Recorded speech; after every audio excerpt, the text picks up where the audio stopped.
2001. We will never forget the heroic first responders who ran into the Twin Towers to save others, the brave Flight 93 passengers who fought back against the hijackers, or the service members killed at their post in the Pentagon. We remember all of those who lost their lives or their loved ones um,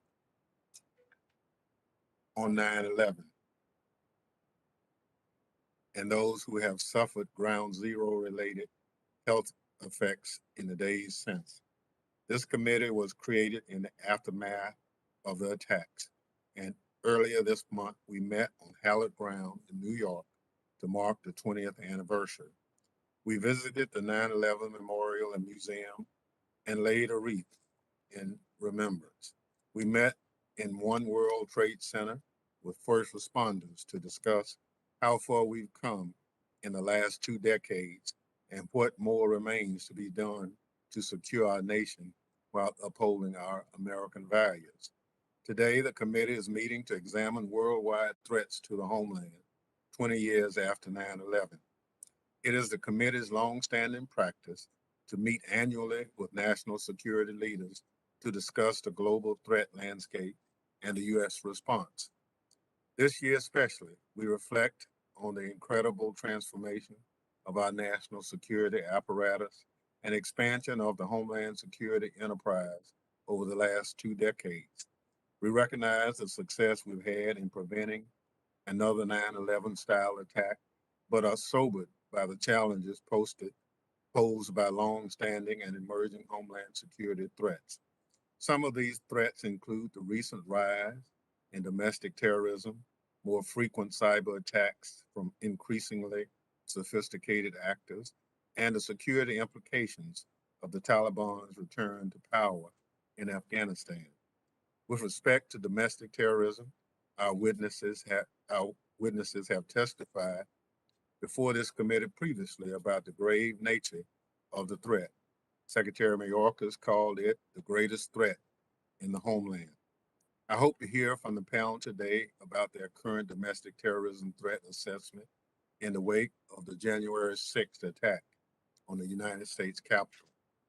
Regarding cybersecurity, over the past year, we've seen our adversaries burrow into federal networks through a sophisticated supply chain attack, exploit one-day vulnerabilities in Microsoft Exchange servers, and refuse to rein in cyber criminals working to extort millions of dollars from U.S. critical infrastructure owners and operators through ransomware attacks.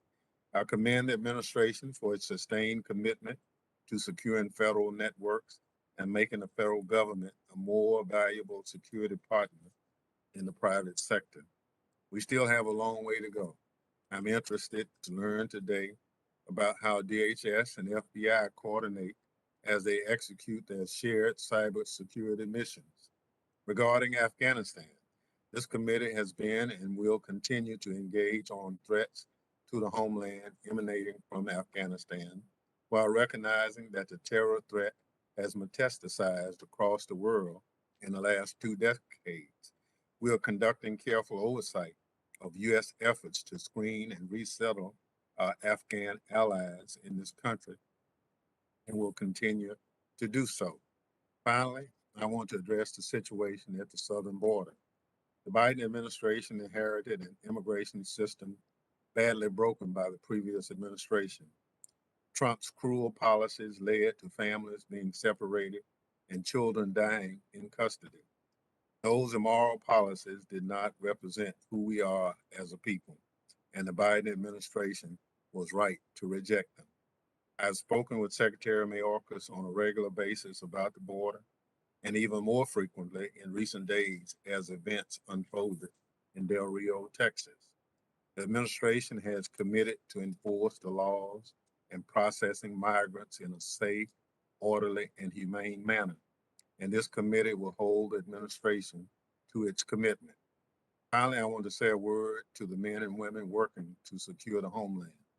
Their jobs have never been easy, and they are particularly difficult right now with the COVID-19 pandemic and worsening natural disasters, caused by climate change threatening their health, disrupting travel, and diverting Homeland Security resources. Please know that this committee greatly appreciates those working on the front lines and behind the scenes to secure the homeland on behalf of the American people. As we learned in 9/11, nothing short of a well-coordinated whole of government effort will protect the nation against urgent evolving threats. 20 years on, the Committee on Homeland Security remains committed to working with federal, state, and local partners on that critical effort. Again, I thank our witnesses for joining us today and the members for their participation. With that, I recognize the ranking member, the gentleman from New York, Mr. Katko, for an opening statement. Thank you, Mr. Chairman, and thank you for the witnesses for being here today. I'm pleased that the committee is holding this very important hearing as the United States finds itself facing increasingly dire threats on a number of fronts impacting our homeland security. From the Biden administration's chaotic and deadly withdrawal process in Afghanistan to the ongoing humanitarian and security crisis along our southwest border, to the unprecedented cyber threats facing our American way of life, the American people are deeply troubled by what they are seeing. These threats are, of course, all happening in the context of the COVID-19 pandemic, in which clarity from the administration related to vaccine boosters has been absent, similar to the Department of Homeland Security's mitigation of the pandemic at the southwest border, as was recently confirmed by the DHS Inspector General's office. What is most troubling to me is the overwhelming lack of accountability this administration is willing to accept. Nearly 10 months after President Biden's inauguration, the prevailing narrative coming from the administration's political class continues to be one which blames the last administration for the current administration's shortcomings. This is just tired, and it's inaccurate, and these talking points have been repeated consistently alongside scenes of Americans and Afghan allies being left under Taliban rule, and all while known terrorist operatives were inaugurated into the Taliban's cabinet on the 20th anniversary of 9/11. Let me repeat that. Known terrorist operatives were inaugurated into the Taliban's cabinet on the 20th anniversary of 9/11. That is significant. But that is not the only crisis where the Biden administration's blame game shows up. What we also hear it when officials blame the last administration for the deadly and increasingly untenable crisis along our southern border. Last month, we saw the sixth straight month of more than 170,000 encounters along the southwest border, a trend that has never been recorded before. These numbers are part of the overall 1.5 million illegal border encounters that have occurred just this fiscal year. While the recently departed border chief is on record stating that known or suspected terrorists are crossing the border at, quote, a level we have never seen before, end quote, this administration continues to avoid the American people's demand for transparency. This issue hits home for me. This year, my district in central New York has seen a very big increase in opioid-related deaths. This trend is repeated in communities across the country, proving that in 2021, every state truly is a border state. Customs and Border Protection has seized more than twice the amount of lethal fentanyl this year compared to last year, and that's just what we seized, and more than 3 times more than in 2019. We all know that for everything we interdict, more is flowing undetected into American communities as the drug cartels exploit the administration's failings. On the issue of cybersecurity, the American people are facing unprecedented threats to their livelihood, their privacy, and their overall way of life. And this year alone, we've seen a number of high-profile attacks aimed at America's critical infrastructure, leading to important conversations in Congress around the merits of incident reporting and identifying systemically important and critical infrastructure. 2 issues I would like to hear the panel's thoughts on today. Last but certainly not least is the rapidly increasing challenges facing the homeland from adversarial nation states overseas, namely China. As the Chinese Communist Party aims to undermine the United States at every turn, I see aggressive moves on Beijing's part to increase its investments in the Western Hemisphere. Threats posed by China underpin supply chain security challenges that are leading this country into new economic security oversight efforts. I recently traveled to New York City with a number of my colleagues to observe the 20th anniversary of the terrorist attacks of 9/11, and I thank the chairman once again for making that happen. As we spoke with individuals at NYPD and the FDNY, two things became clear. First, that our first responders and law enforcement are true heroes on the front lines of our homeland security, risking their lives every day to protect the American people. And secondly, that these same first responders are troubled by what they see. I heard many accounts concerning how troubled our frontline law enforcement is about the homeland security implications of Al Qaeda and ISIS having a safe haven in Afghanistan once again, along with consequences in their communities stemming from the porous southern border. These threats, combined with low morale and retention caused by the shameful defund the police movement, is putting American communities at greater risk at a time when we can least afford it. Today, I hope to hear solutions rather than talking points from our panelists, who each play a truly critical role in securing the U.S. homeland. I'm grateful to each one of them for their service to this country in these trying times, and I look forward to working with them in our efforts on behalf of the American people. But make no mistake about it, it's very, very frustrating right now, especially with respect to the southern border. And I will pull no punches, and neither will my colleagues when it comes to that. And I'm looking forward to having this discussion today. And thank you, Mr. Chairman. I yield back the balance of my time. Other members of the committee are reminded that under committee rules, opening statements may be submitted for the record. Members are also reminded that the committee will operate according to the guidelines laid out by the chairman and ranking member in our February 3rd colloquy regarding remote procedures. I welcome our panel of witnesses. Our first witness is the Honorable Alejandro Mayorkas, the Secretary of Homeland Security. Our next witness is the Honorable Christopher Wray, the Director of the Federal Bureau of Investigation. Our third and final witness is the Honorable Christine Abizag, Director of the National Counterterrorism Center in the Office of the Director of National Intelligence. Without objection, the witness's full statement will be inserted in the record. I now ask Secretary Mayorkas to summarize his statement for 5 minutes. Chairman Thompson, Ranking Member Katko, and distinguished members of this committee, good morning, and thank you for inviting me here today to discuss the threat landscape facing our homeland 20 years after 9/11, alongside my colleagues from the Federal Bureau of Investigation and the National Counterterrorism Center. Mr. Chairman, with your indulgence, I may ask for a minute more of time.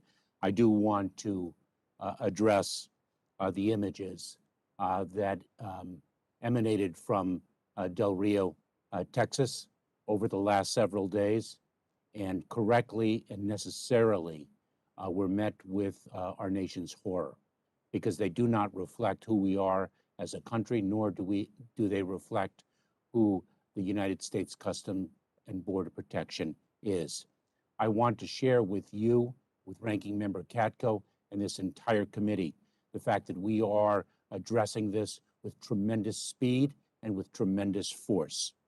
I have ordered an investigation to be conducted of the events that are captured in those images. The Office of Professional Responsibilities leaders are conducting the investigation. We have ensured that the individuals during the pendency of the investigation are not conducting law enforcement duties to interact with migrants, but rather are conducting only administrative duties. I have informed through the appropriate channels our Office of Inspector General. The facts will drive the actions that we take. We ourselves will pull no punches, and we need to conduct this investigation thoroughly, but very quickly. It will be completed in days and not weeks, and I wanted to assure this committee and you, Mr. Chairman, and Mr. Ranking Member, of that fact. During the past few weeks, I have attended numerous events to remember the tragic assault on our democracy that occurred on 9/11. Each commemoration was a powerful reminder of why we serve, in memory of those whom we lost and in pursuit of our noble mission to protect the homeland. Today, we face a diverse and evolving threat landscape that includes domestic and international terrorism, malicious cyber activities, an ongoing global pandemic, transnational crime, climate change, and more. Through the extraordinary talent and dedication of the more than 250,000 individuals who comprise our department, we are meeting the challenge to protect our homeland and keep our communities safe. Every day, our department's personnel make tremendous sacrifices to achieve this mission. I would like to take a moment to describe the major threats facing our country today and the work we are doing to combat them. First, we have built a multi-layered security and screening and vetting architecture to combat the evolving terrorist threat. We remain ever vigilant in protecting the homeland from foreign terrorists seeking to do us harm, the very reason for the department's creation, while combating the most significant and persistent terrorism-related threat facing our country today, which stems from both homegrown and domestic violent extremists who are inspired by a broad range of ideological motivations. To meet this challenge, DHS has established a dedicated domestic terrorism branch within our Office of Intelligence and Analysis, launched the Center for Prevention Programs and Partnerships to provide communities with evidence-based tools and resources to address early risk factors, and redoubled our efforts to share timely and actionable information and intelligence with our partners across every level of government. This year, for the first time, we designated combating domestic violent extremism as a national priority area in FEMA grant programs, resulting in at least $77 million being spent on capabilities to detect and protect against these threats in communities nationwide. Second, as cyber threats have grown, so have our efforts to increase our nation's cybersecurity resilience and protect our critical infrastructure. Ransomware incidents are on the rise. Last year, victims paid an estimated $350 million in ransoms, a 311% increase over the prior year, with the average payment exceeding $300,000. In July, DHS launched StopRansomware.gov to help private and public organizations of all sizes combat ransomware and adopt cybersecurity best practices. Our experts at the Cybersecurity and Infrastructure Security Agency, or CISA, stood up the Joint Cyber Defense Collaborative to bring together partners from every level of government and the private sector to reduce cyber risks. To better protect our critical infrastructure, TSA recently issued 2 new security directives to strengthen the cybersecurity and resilience of our nation's pipelines. CISA and our Office of Intelligence and Analysis are also working with all 50 states, local jurisdictions, and election technology experts to keep our elections secure. To further lead the way, we are building a top-tier cybersecurity workforce by investing in the development of diverse talent pipelines and building the expertise to keep addressing changing threats. Third, we continue making risk-based investments to keep our borders secure, including from threats posed by transnational criminal organizations. We are collaborating with our international partners to disrupt these groups, combat their illicit activities like drug trafficking and human smuggling, and hold accountable those with ties to their logistical operations while streamlining multinational cooperation on investigations and prosecutions. Fourth, DHS continues to support nationwide efforts to combat the ongoing COVID-19 pandemic. FEMA has helped stand up more than 800 community vaccination centers, including almost 200 mobile sites, to more equitably increase access to COVID-19 vaccines across vulnerable and rural populations. The Transportation Security Administration acted to protect the health of the traveling public and transportation personnel by implementing a federal mask mandate at airports, on commercial aircraft, and in various modes of surface transportation. Meanwhile, the U.S. Secret Service and Immigration and Customs Enforcement have partnered with other federal agencies to protect Americans from COVID-19 related fraud and criminal activity, including by preventing more than $3 billion of much-needed COVID-19 relief from fraudulently ending up in the pockets of criminals.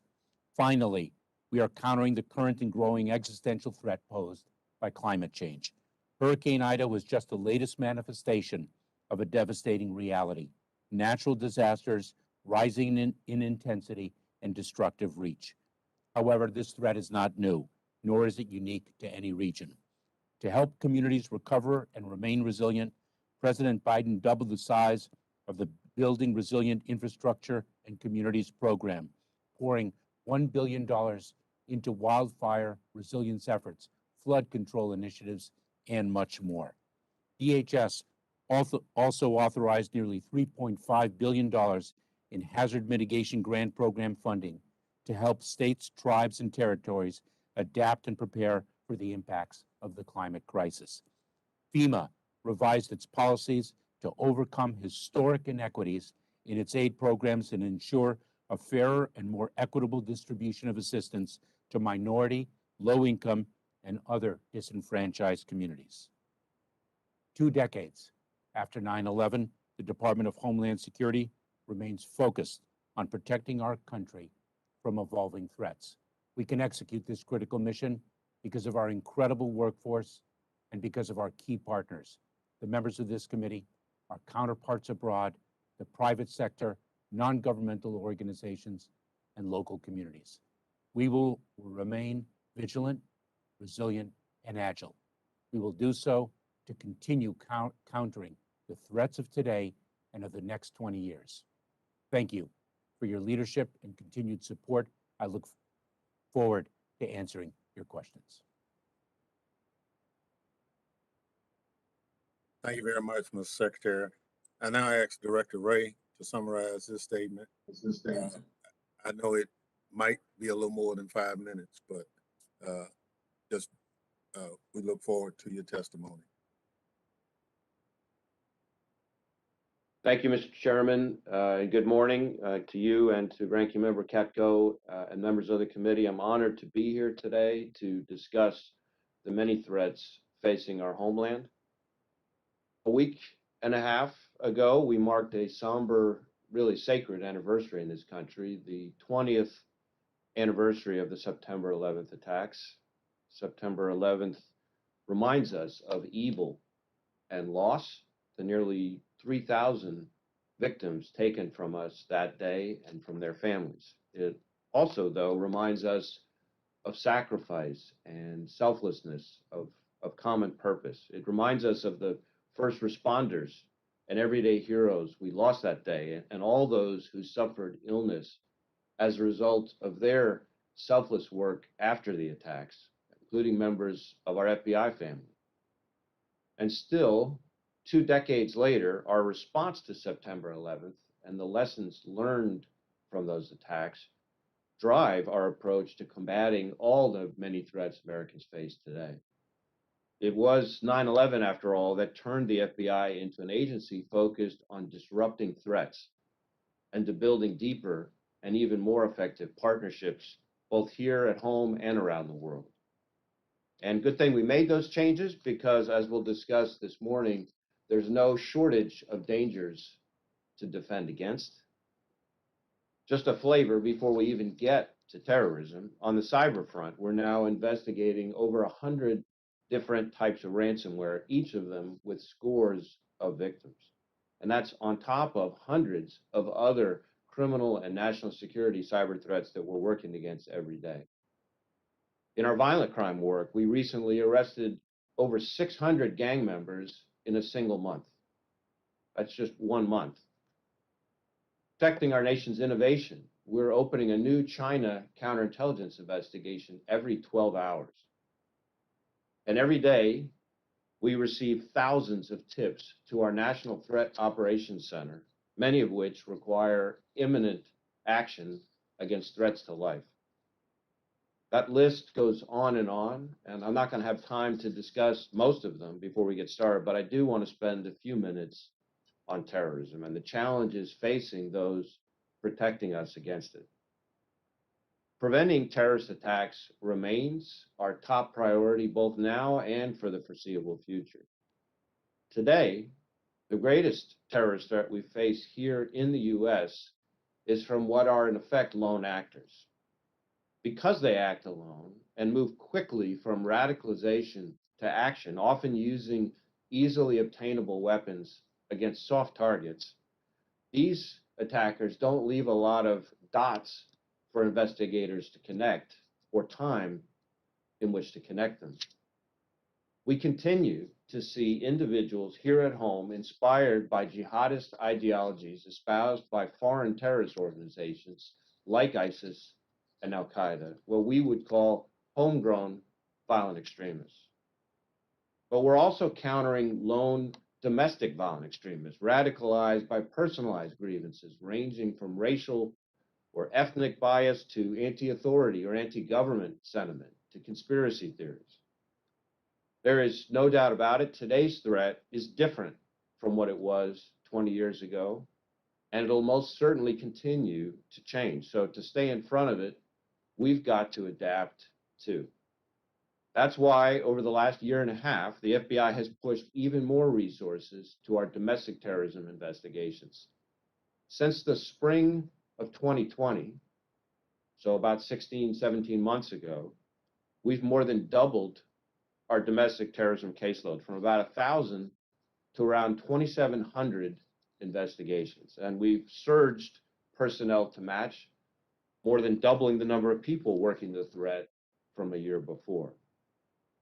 But we're also surging against threats by foreign terrorist organizations like ISIS, Al Qaeda, and Al Shabaab. Their operatives continue to search for vulnerabilities and have not stopped trying to carry out large-scale attacks against us. And we are certainly watching the evolving situation in Afghanistan. Now, 9/11 was 20 years ago, but for us at the FBI, as I know it does for my colleagues testifying here with me today, it represents a danger that we focus on every single day. And make no mistake, the danger is real. Our adversaries are committed, and they're working to succeed just once while we're working to bat 1,000. So we're working side by side with our partners to identify and stop would-be attackers before they act.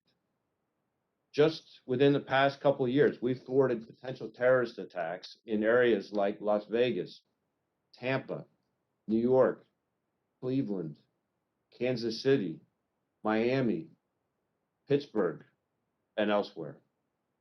Now, we're proud of our successes, but we need to stay on the balls of our feet, relentlessly vigilant against the next plot by our adversaries and their next attempts to attack us. Our workforce has been battling the threat of terrorism and every other threat we face right through the teeth of a pandemic and rising danger to their own safety. And I add that last part because over the past year, we've seen a sharp and deeply disturbing uptick in violence against the law enforcement community. In just the first 8 months of this year, 52 law enforcement officers have been feloniously killed on the job. To put that into context, that's an officer murdered every 5 days. And that's more than all of 2020. And of course, that doesn't even count all those who've died in the line of duty facing the many other inherent dangers of this job, much less the scores of officers, agents, analysts, and other dedicated professionals who lost their lives to COVID-19. We will be forever indebted for their bravery and their sacrifice and are determined to honor them all through the way we do our work while we remain focused on our ultimate mission, protecting the American people and upholding the Constitution. And thank you for taking the time to hear from me today, and I look forward to your questions. Thank you, Mr. Director. Now I ask Director Abazad to summarize her statement for 5 minutes or whatever you're required. Director. Thank you very much, Chairman Thompson, Ranking Member Katko, and distinguished members of this committee. Thank you for the opportunity to appear before you today to discuss the global counterterrorism environment and to highlight the tireless work of NCTC professionals and IC professionals across the board who are working to protect our homeland. As noted in my statement for the record, 20 years after 9/11, the United States faces a changed threat from foreign terrorist organizations. The threat today is less acute to the homeland, but it continues to become more ideologically diffuse and geographically diverse. The United States continues to have success at degrading foreign terrorists' operations including those directed at the homeland, though these terrorists have also proven adaptive over years of CT pressure. Their presence has spread to countries that are often undergoverned and which offer a permissive operating environment that can be easily exploited, requiring constant vigilance on the part of the intelligence community as we monitor for threats. Turning first to the international counterterrorism landscape. The 26 August suicide bombing by ISIS Khorasan at the international airport in Kabul, which tragically killed 13 US service members and scores of Afghans, illustrates that these groups continue to place a premium on attacks against the United States. ISIS-K in Iraq and Syria maintains a strategic interest in attacks in the West, even as it remains committed to the long-term goal of establishing an Islamic caliphate. It is fomenting sectarian discord and exploiting security gaps in Iraq and Syria to create conditions favorable for seizing territory again. For its part, Al-Qaeda has changed significantly since 9/11. The group and its affiliates and allies have repeatedly demonstrated their ability to adapt to changing CT environments, and part of this adaptation has included shifting from its core leadership in the Afghanistan-Pakistan region to a more geographically dispersed network of affiliates and veteran leaders across Africa, the Middle East, and South Asia. While years of CT pressure has degraded the Al-Qaeda network, the group and its affiliates remain intent on using individuals with access to the United States to conduct attacks.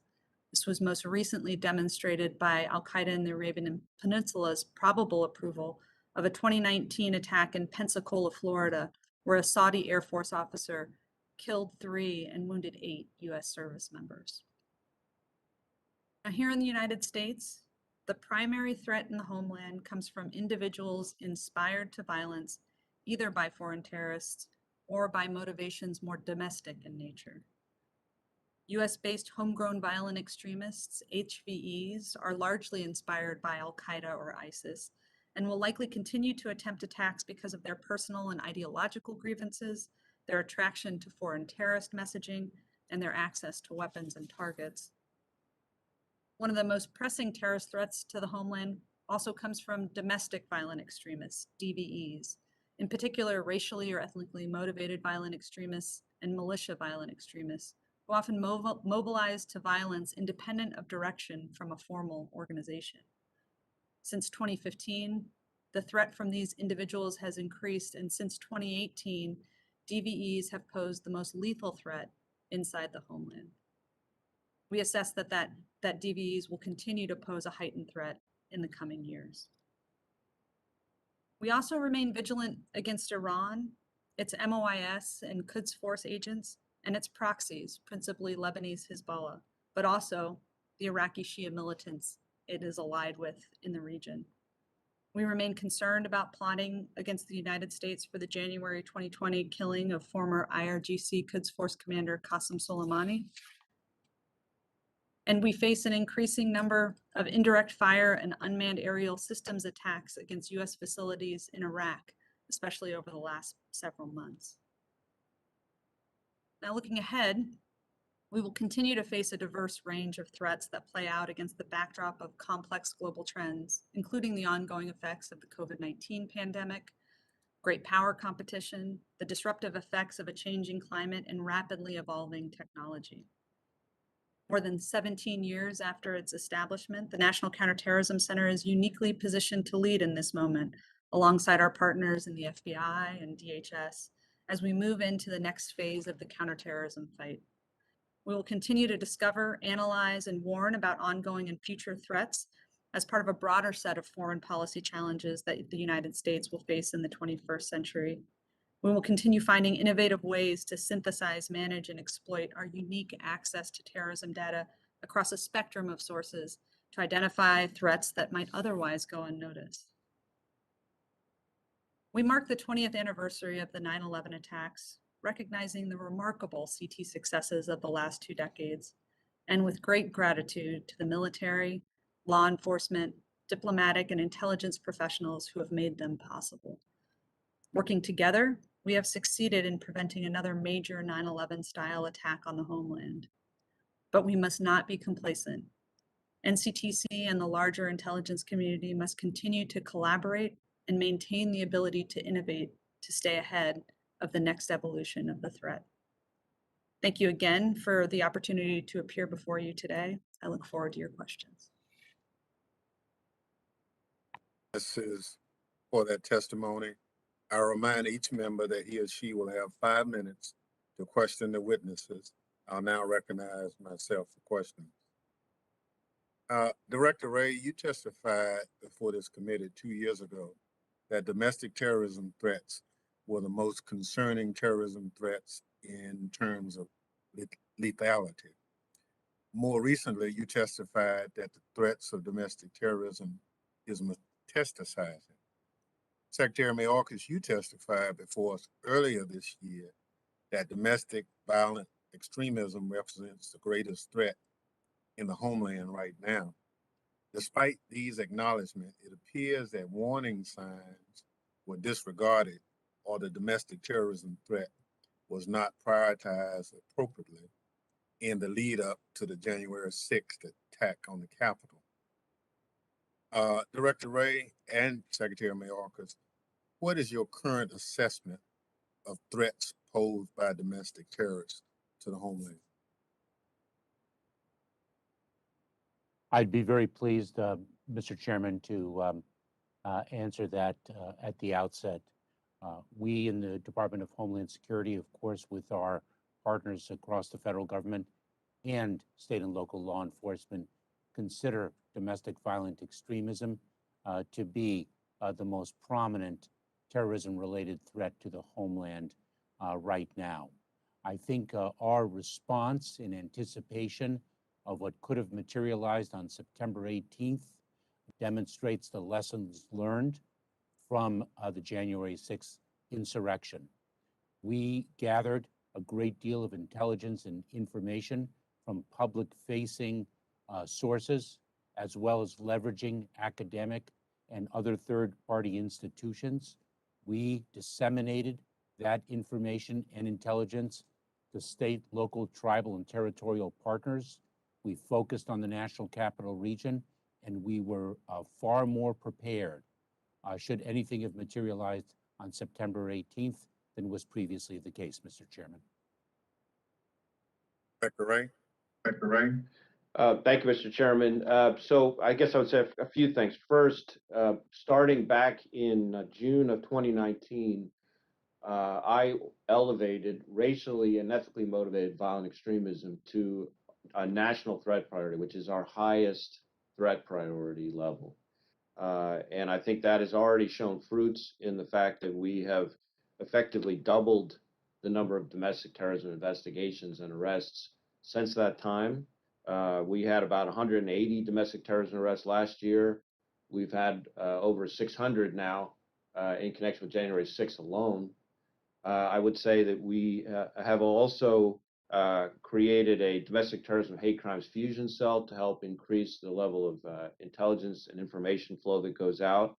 Certainly from a lethality perspective, as you noted, Mr. Chairman, we have seen those kinds of domestic violent extremists responsible for the most lethal activity over recent years, although I would add that in 2020, we saw a significant uptick in lethal action and violence by anti-government, anti-authority violent extremists to go along with the racially motivated violent extremists. And from a perspective of pushing out intelligence, as we did before January 6th, we've been pushing out dozens of intelligence products to our federal, state, and local partners to highlight the threat. Thank you much. Director Wray, Congress passed the Data Act. And as you know, we have been trying to make sure that the FBI produce information on domestic terrorism in a manner that not just members of Congress, but the public at large can understand what's going on. We finally got a report subject to the NDAA legislation, but there's still some gaps in terms of data data missing from 2009 to 2019. Can you commit to helping close those data gaps in that report so that members of Congress and the public at large can have the understanding necessary about the growing problem with domestic terrorism in this country?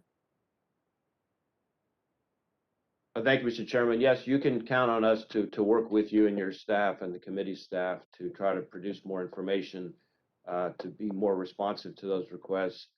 Certainly, as I understand it, some of the information requested, and this gets overly involved for this setting, involves information that at least wasn't maintained in earlier years in the form that would be, I think, most useful. So we're trying to work through that with your staff. And certainly I recognize that the earlier report took longer to get to you than it should have.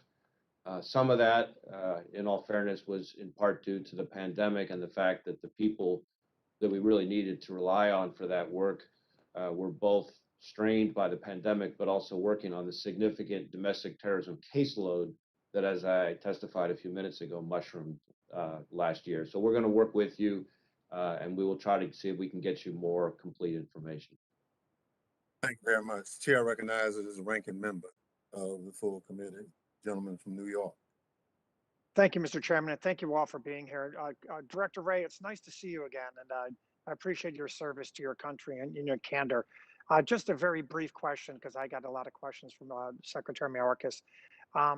Does the situation in Afghanistan give you a concern about the possibility of terrorist networks reconstituting there and, in effect, trying to incite violence in the homeland? Yes, actually, there are a number of reasons why we're concerned, and recognizing the time, I'll just tick them off real quickly. One, we are, of course, concerned that there will be an opportunity for a safe haven to be recreated there, which is certainly something that we've seen in the past, and allowing foreign terrorist organizations to operate more freely in the region. We're concerned that ISIS-K can take advantage of a significantly weakened security environment to operate more freely.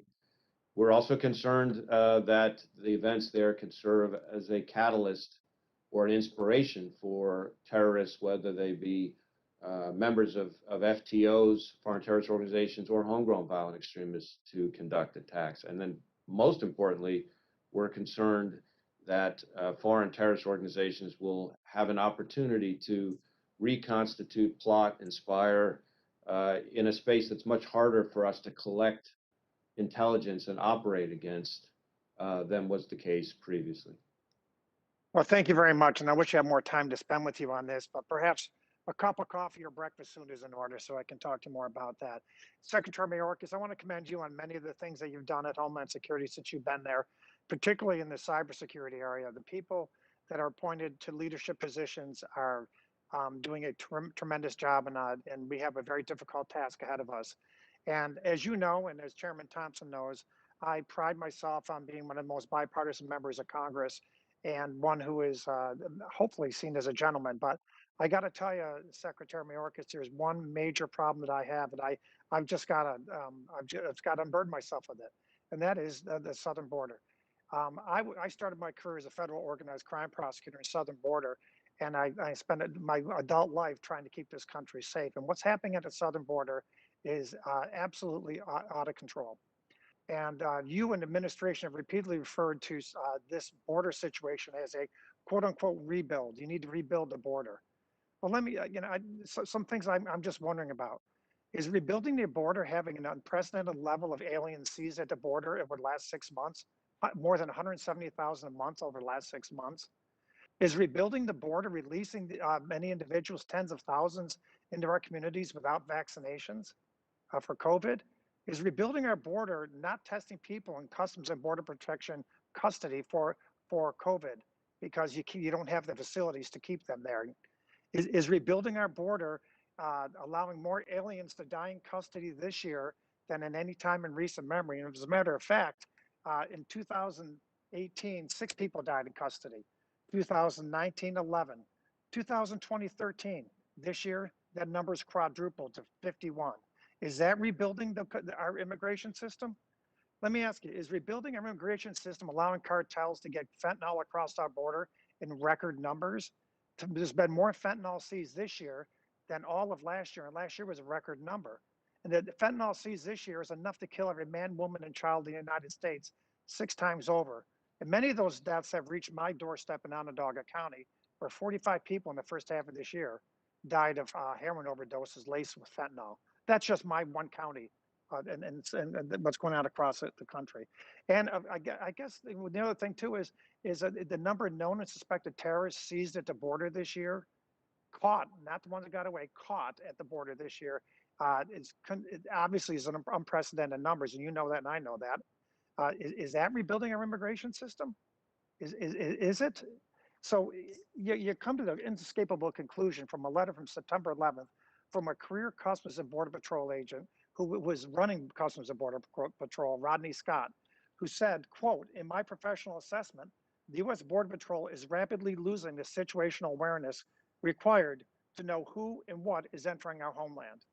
He goes on to say, amongst many other things, it is important to remember that the border is not the destination, but only a transit port en route to cities and towns throughout the United States, and that these gaps in the border are exploited to easily smuggle contraband, criminals, or even potential terrorists in the United States. Now, this is not from some political hack that's appointee by the Trump administration. This is from somebody who served 29 years under 5 different presidents. And so to me, it is unbelievable what is going on at the border. And now we have the deflection about saying Haitians and the border is closed. And now we know the border is not closed because some Haitians are being sent home, some are being sent here, and we don't know what their distinction is. And that's good. That goes for every other type of person coming across the border as well. So, Mr. Chairman, before I ask one simple question of Secretary Mayorkas, I ask unanimous consent to enter this letter into the record, September 11th, 2021 letter from Rodney Scott. I'm Without sorry, sir. objection. Without Thank you objection. very much. Now, one very simple Gentleman's question. time has expired, but we'd be happy to let the secretary answer some of the questions you presented. Well, one of the questions you can answer, Mr. Chairman, also that I was going to ask is why the actual number of known and suspected terrorists seized at the border is considered law enforcement sensitive. We're not asking about the details, just that simple number. We asked for that information August 10th, and we still haven't got it. Ranking Member Katko, you and I have discussed the southern border, and I respectfully disagree with a number of the statements that precede your question. I should also say that I have tremendous confidence, not only in the United States Border Patrol, but in its new leader, Raul Ortiz, who is a 3-decade veteran of law enforcement and the United States Border Patrol. And so I look forward to discussing more with you some of the statements that precede your question. We are indeed addressing security at the border. We are exercising and enforcing both the laws of enforcement, the laws of accountability, and the humanitarian laws that this country and this Congress have enacted and recognized. Thank you. Chair will now recognize other members for questions they may wish to ask the witnesses. I will recognize members in the order of seniority, alternating between majority and minority. Members are reminded to unmute themselves when recognized for questioning, and to then mute themselves once they've finished speaking, and to leave their cameras on so they may be visible to the chair. The chair now recognizes for 5 minutes the gentlelady from Texas, Ms. Jackson Lee. Good morning. Thank you, Mr. Chair, Mr. Ranking Member, and let me express my appreciation very quickly to all of the men and women represented before us and all of your teams and the entire team that have provided us with a safe journey post 9/11 as it relates to international threats coming to the United States. We have not had that kind of attack. My time is short, and I'd appreciate your quick response. To Director Abizad, can you provide me with the interaction and the potential of a new ally and friend or an expanded ally and friend with Pakistan in light of the circumstances with Afghanistan and the potential rise of ISIS? Are we looking to use assets and collaborate as relates to domestic security? And my time is short. Would you give me a brief answer, please? Yes, thank you very much for the question. Pakistan has been a longtime CT partner. It is a complicated partner given some of the dynamics in the region, but we will absolutely look to collaborate with them on CT, whether emanating from Afghanistan, Pakistan, or elsewhere in the region, consistent with our shared interests. Thank you. You've been eloquent, Director Wray, on advising us about domestic terrorism.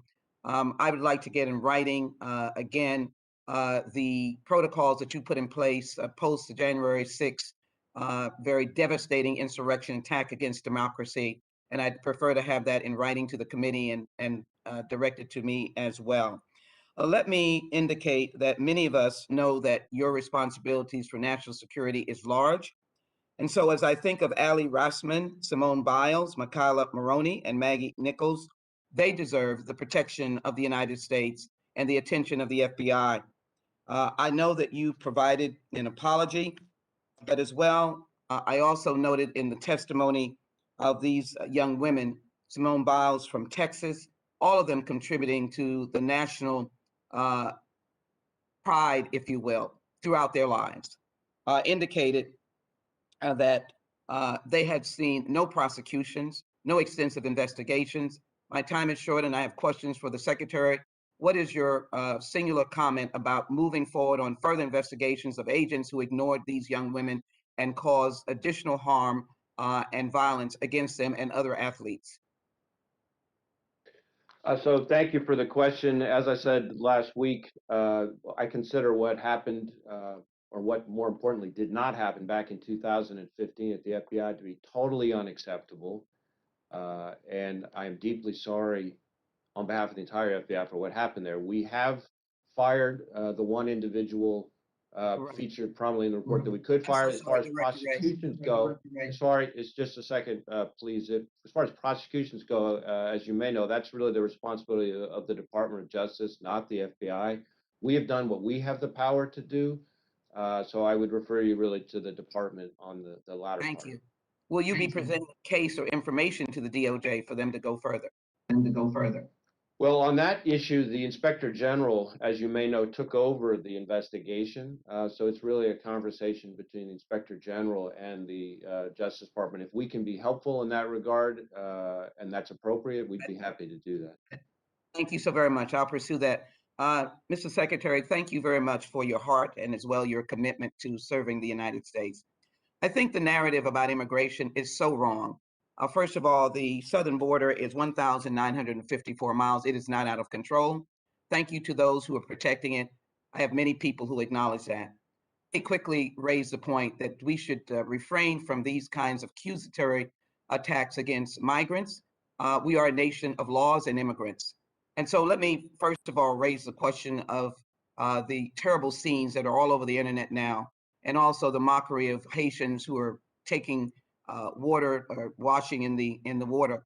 First of all, how much did race play a part in these actions? Are you looking into that as well? And also, have you considered this Trump relic of Title 42, not eliminating, but a suspension of it in light of the fact that Haitians have been determined to be no national security threat? There are Haitians in my district right now, migrants who have come from NGOs on the border. We welcome them. I will be visiting them over the weekend.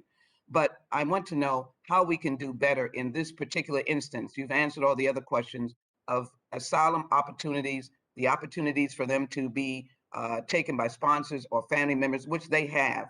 We can do better. I know you want to do better. Can you give me those answers? Thank you. Congresswoman, thank you very much. The investigation is going to be all encompassing. We're not going to cut a single corner or compromise any element of thoroughness. It will be a sweeping investigation, number one.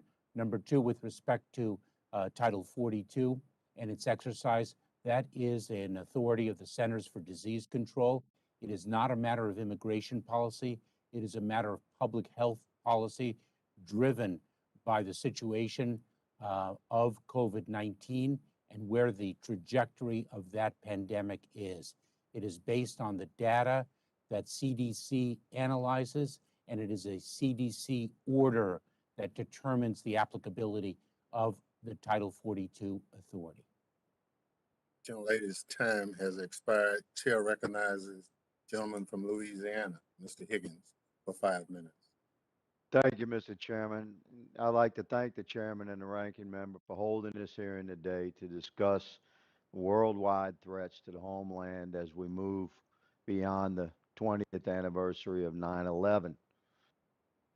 Americans watching this hearing today are wondering why the focus of our narrative is not on the obvious threats as we look at the immediate future of our nation and the security of our homeland, being the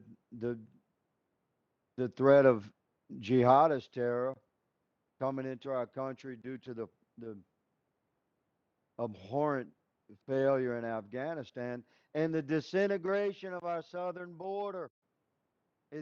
Our national sovereignty has been lost at the southern border. We've been invaded.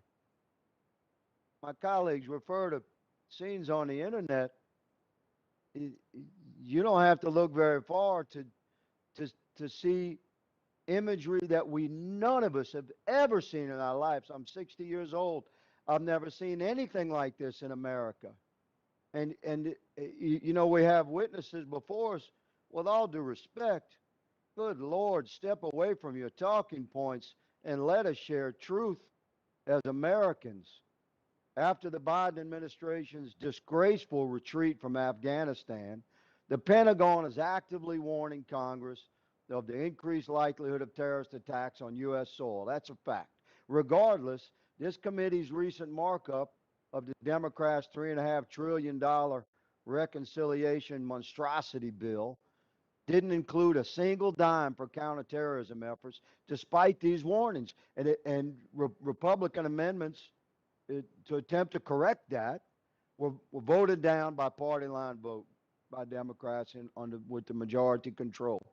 Further, during this time, the security crisis at our own southern border has gotten worse and worse. We didn't think it could get worse, but it has. And we have witnesses. They consistently stick to these talking points, like Baghdad Bob said, there's nothing wrong here. Move along, and America is wondering exactly when will Congress embrace the truth and have honest discussion of the actual threats to our homeland on the Homeland Security Committee. We've had 170,000 documented interactions. Now, based upon known formulas of estimated, what are referred to as gotaways. This means you have 250,000 illegal crossings or attempted illegal crossings a month. We've never seen numbers like this, and yet we keep getting told, "Oh, it's all cool. The border's under control." I don't know how you would define failure of securing our southern border if it's not what we're witnessing right now. But to no one's surprise in the Republican Party, there was zero funding in the majority's $3.5 trillion bill for border security. We face significant national security threats that have been made worse by this administration's own policies. There's no shame in admitting that, but we're responsible to deal with it. And that begins with honest communications, which we seem in. We're avoiding this right now. From, with all due respect, my colleagues across the aisle, in a very disciplined manner, sticking to their talking points.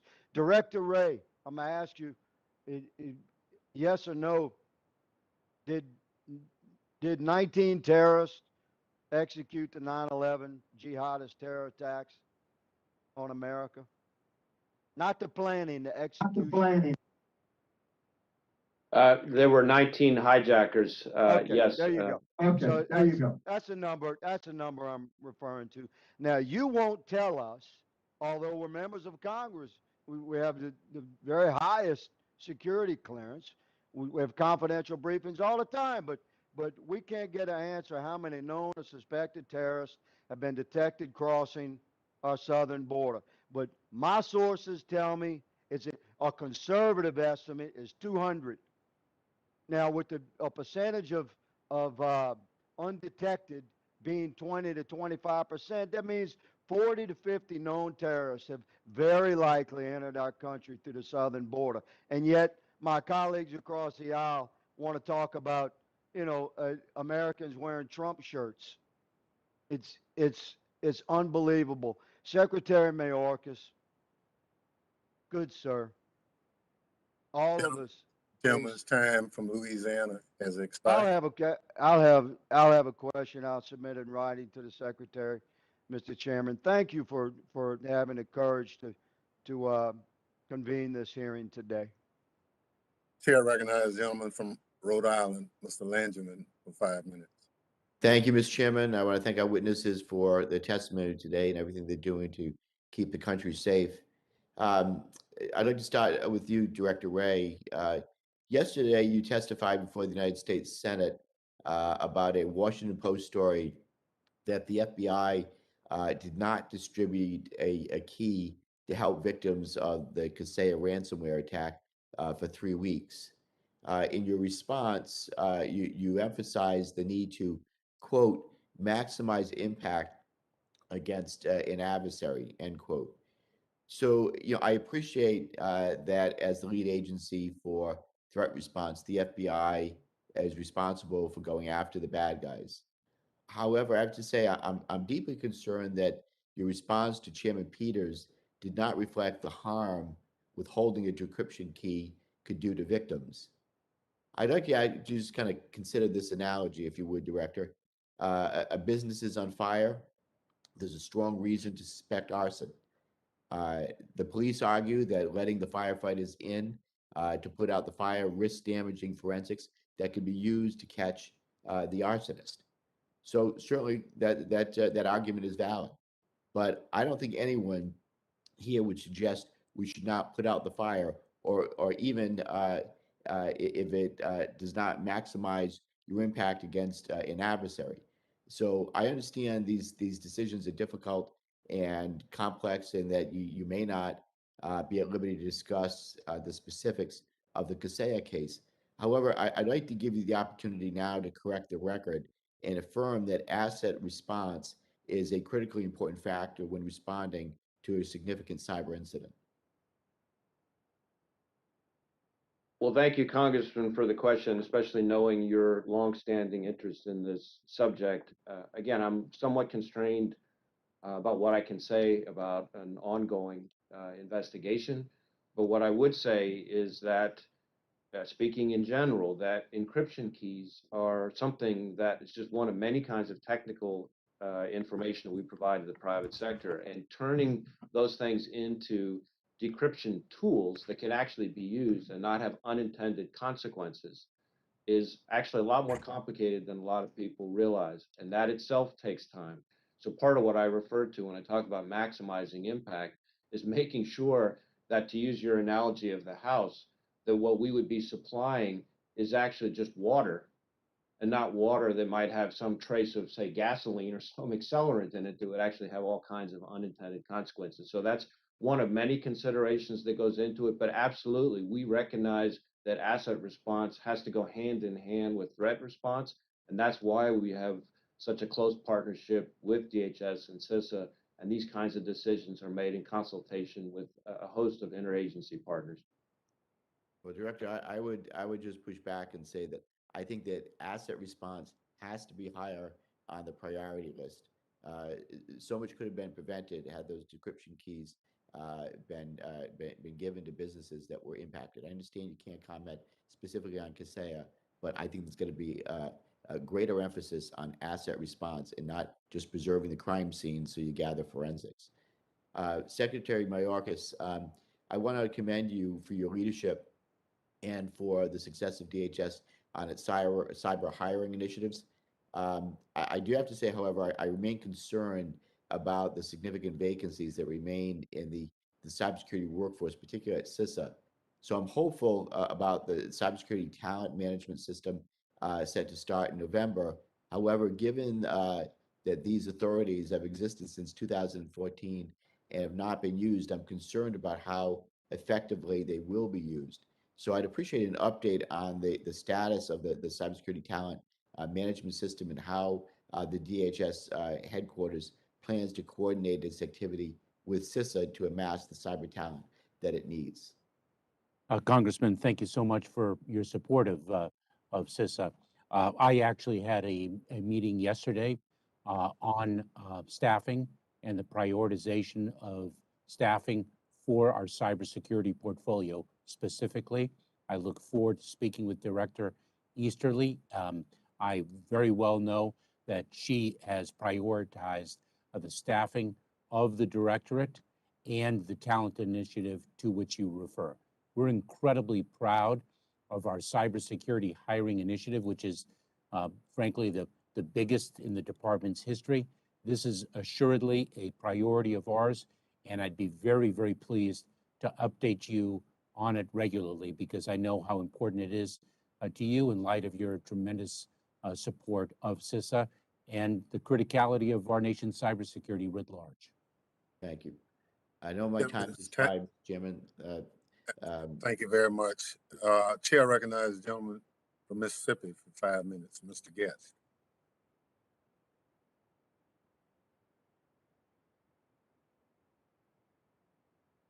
Thank you, Mr. Chairman, and I want to thank our witnesses for the dedication that they have provided in service to our country, particularly to make sure that they are keeping our homeland safe each and every day.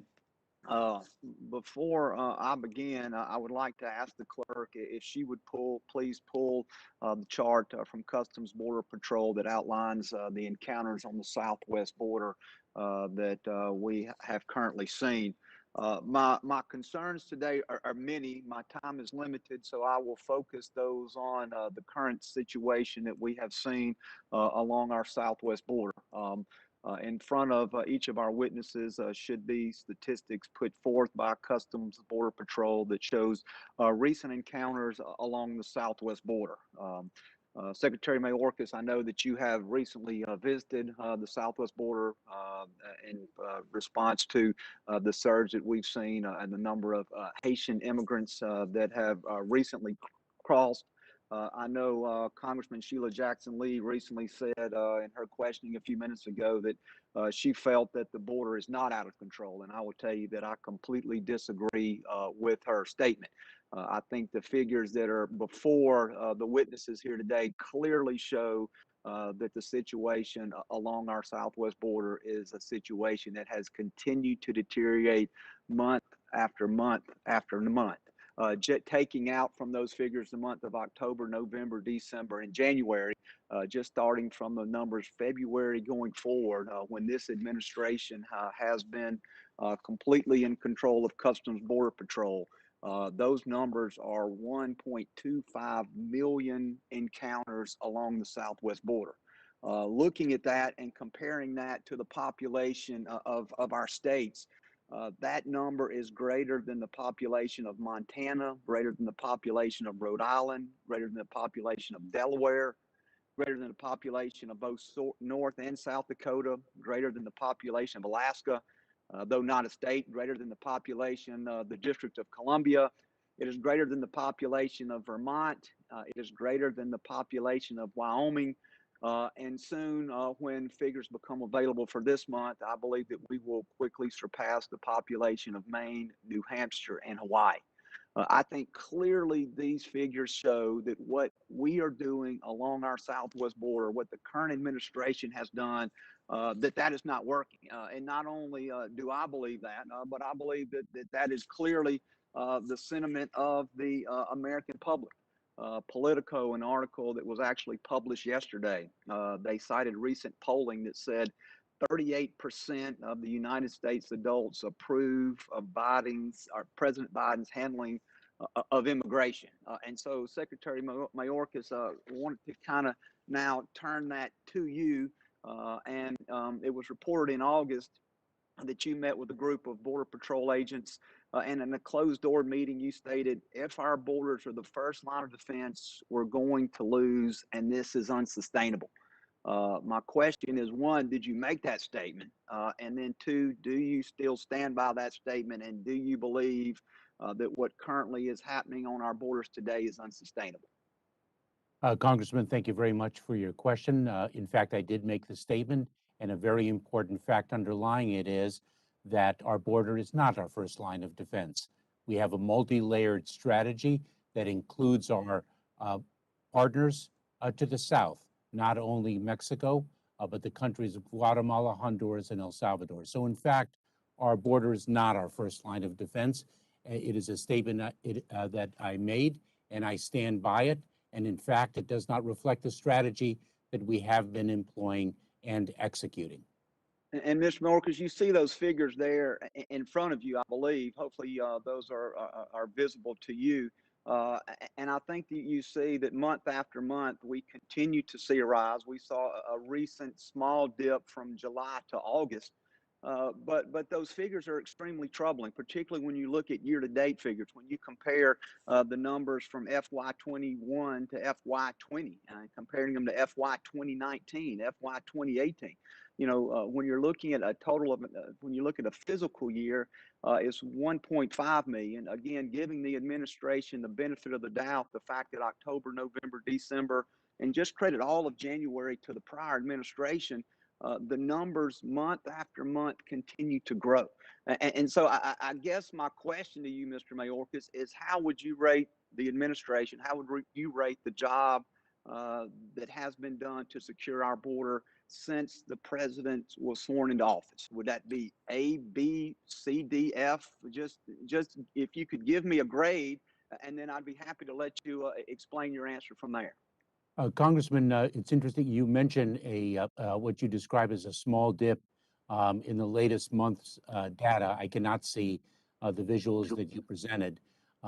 That dip is actually a decrease, and it is a decrease because of some of the enforcement tools that we have employed in execution of our plan. I have been quite clear that we do have a plan to address migration at the southern border. We're executing it. It takes time, and we're starting to see the results. I'd be very pleased to meet with you and discuss with you some of the tools that we have employed to actually drive the results that we saw this past month and we expect to see in the ongoing months. Those tools are not met with unanimous approval, but we are using those enforcement tools to help secure our border, which we are doing. Could you answer the question as giving a grade as A, B, C, D, or F? Expired. Mr. Chairman, I would ask unanimous consent to enter the chart that was previously published into the record. Without objection. Chair recognizes the gentleman from California for 5 minutes, Mr. Correa. Thank you very much, Mr. Chairman. Can you hear me okay? Yes, sir. Yes, I want to thank you and the ranking member for this hearing this morning. I want to thank our guests also for your time. And I was also in New York to remember 9/11. We met with our first responders, our heroes. And I remember back 20 years ago, watching those images on TV as those first responders ran into the burning buildings, knowing they were probably going to lose their lives while civilians ran away. We will not forget. Gentlemen, your witnesses, your testimony, thank you very much. And as I hear my colleagues on this committee talk, it kind of brings out a universal truth that I've learned in Congress, which is we're always in management crisis. We manage by crisis. We never seem to move beyond yesterday or today to the big issue. I agree with my colleagues that fentanyl is a major issue. But I would propose to all of you that if you seal off the southern border, you seal off the northern border, you seal off the ports of entry, we're still going to have that major issue, which is a medical issue called drug addiction in our country. As long as people want to do fentanyl, they're going to do it. 40 years ago, I saw my neighbors dying from heroin overdoses. Challenge that we have that's not going away. And Mr. Mayorkas, I would ask you, Are you prepared to deal with the social issue of drug addiction in our country? Yes or no? Yes, I am, in collaboration with our partners across the federal enterprise and across the You country. can deal with a medical issue called drug addiction in the United States. That's not really a Homeland Security issue. That's a societal issue. But we're going to expect you to stop drug addiction at the border. Thank you very much. And Mr. Wray, thank you very much for the good job you're doing. You know, defending our country like you, Mr. Mayorkas, you all have to hit 100%. You can't let anything happen in this nation. Yet the universe of threats keeps multiplying.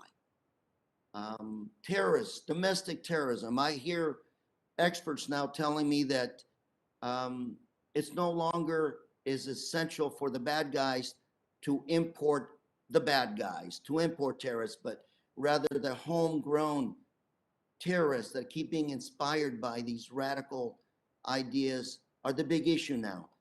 So, you know, trying to figure out how to protect our nation against domestic terrorists, it's a major challenge. And I think the big issue here becomes intelligence. How do you figure out, how do you stop something from happening before it stops? And my question would be, do you gentlemen get enough support, coordination from our foreign partners? Mr. Mayorkas, when you talk to Mexico, are you able to get enough intelligence, coordination, cooperation from them to do your job? And I would ask the same question our FBI director. Do we have enough intel internationally to be able to coordinate your intelligence services? You're trying to find a needle in a haystack. Mr. Mayorkas. Information sharing, Congressman, is one of our highest priorities in the international domain. We have a very significant footprint in many countries around the world. We have information sharing agreements that a number of our component agencies and offices lead. Immigration and Customs Enforcement, Customs and Border Protection, our Office of Policy, Strategy, and Plans, our international operations, which is a part of that last office I mentioned. Mr. Mayorkas, is there anything we can do to make sure that your job is more effective? Meaning, is there anything we can do to talk to address our foreign partners to make sure that you have a better level of cooperation with folks overseas? Congressman, thank you very much for the question. We would greatly appreciate and have greatly appreciated the support that this committee has provided to us in funding the Department of Homeland Security's requests for support to execute our mission. We're greatly appreciative. FBI Director Wray. Well, thank you, Congressman. Certainly, we benefit a lot from information sharing from our foreign partners. You mentioned Mexico. Of course, our Legal office in Mexico City is, I think, our biggest and oldest overseas office. We can always use more. And certainly, with the kind of terrorist threats we're facing right now, both homegrown jihadist-inspired and domestic violent extremists each benefit, unfortunately, from there being fewer dots to connect. So if there are fewer dots to connect and less time in which to connect them, it puts a real premium on making sure that we're able to find the few dots that are out there as quickly as possible. And that's why we appreciate this committee's support for more agents, more analysts, more data analytics, and other tools, which we desperately need to stay ahead of the threat. Gentlemen's time from California has expired. Thank you, Mr. Chairman. Yes, Chair recognizes the gentleman from Florida for 5 minutes, Mr. Jimenez. Thank you, Mr. Chairman. I really appreciate it. And I'm going to read some excerpt from Chief Scott's letter that's dated 9/11/2021. The Biden administration's team at DHS is laser focused on expediting the flow of migrants into the U.S. and downplaying the significant vulnerability this creates for terrorists, narcotic smugglers, human traffickers, and even hostile nations to gain access to our homeland. Later on, he says, the experienced civil service staff within CBP, ICE, and DHS have provided multiple options to reduce the illegal entries and reestablish some semblance of border security through proven programs and consequences, yet every recommendation has been summarily rejected. Secretary Mayorkas is choosing to ignore the sound recommendations of career government leadership. despite his own admissions that he agrees with them. Of grave concern is the fact that the Secretary and other political appointees within DHS have provided factually inaccurate or incorrect information to congressional representatives and to the American public.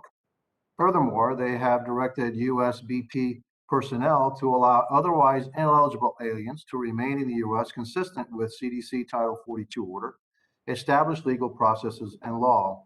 The professional staff within DHS is left perplexed, wondering who is really in charge and what the objective is. This is a scathing indictment on you, Secretary, and the administration's handling of the border. And so I have a couple of questions.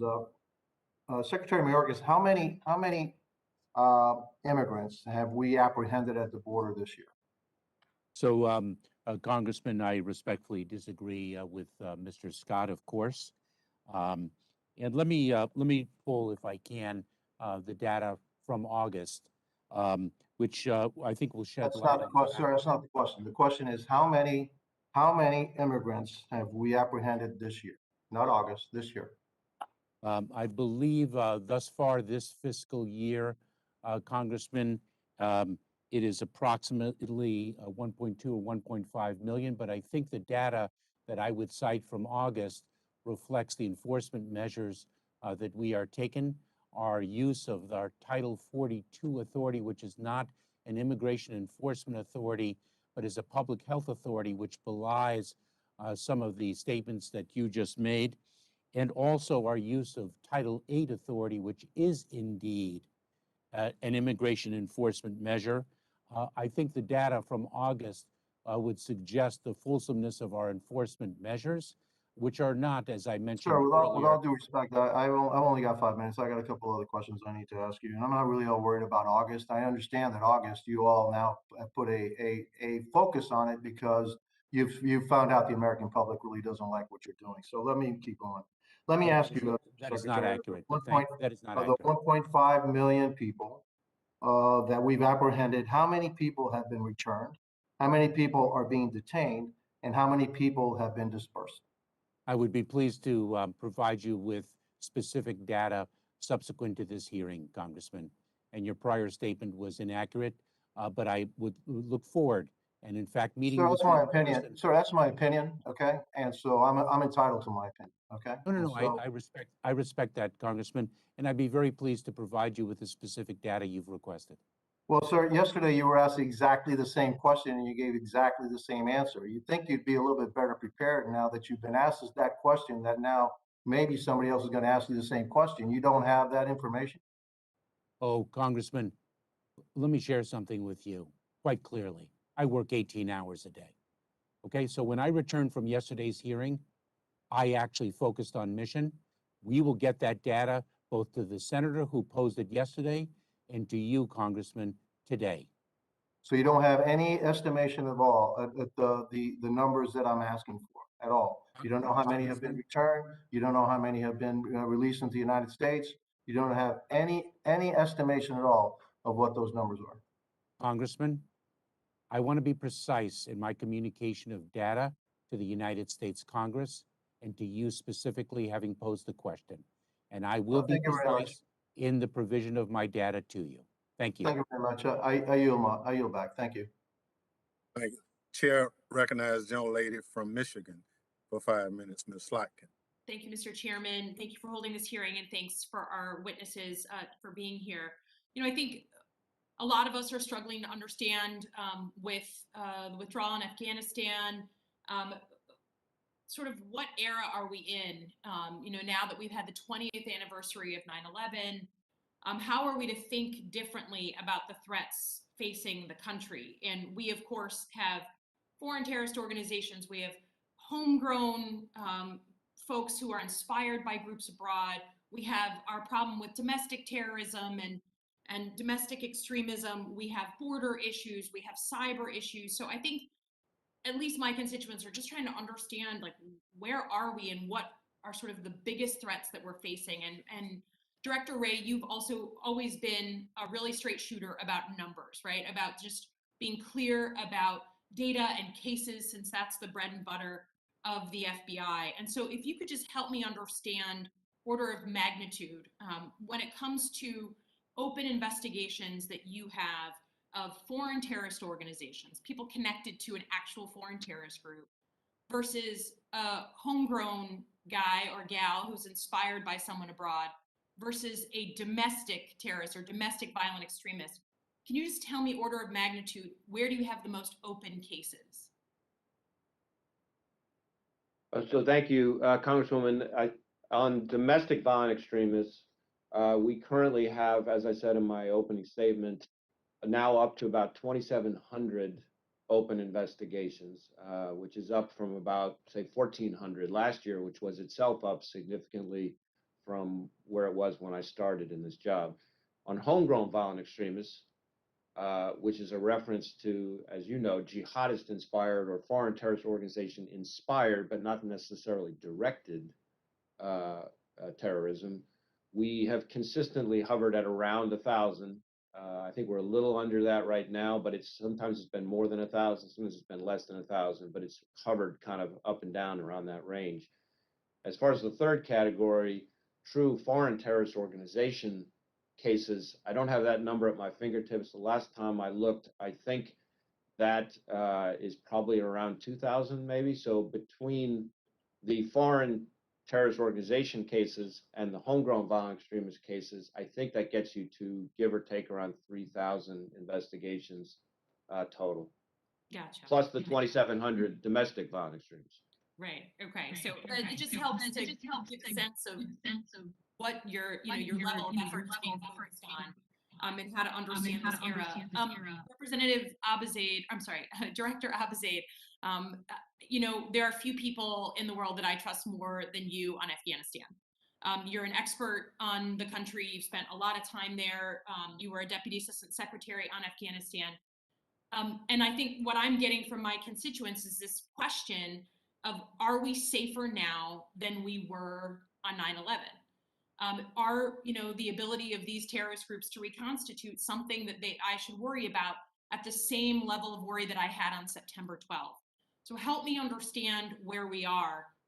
Are we safer now? Are we the same level of safety with all the investment we've made in 20 years? Where are we? Thank you very much for the question. As I mentioned yesterday, years of CT pressure in Afghanistan and Pakistan had really relegated both Al-Qaeda and ISIS-K to more regional threats.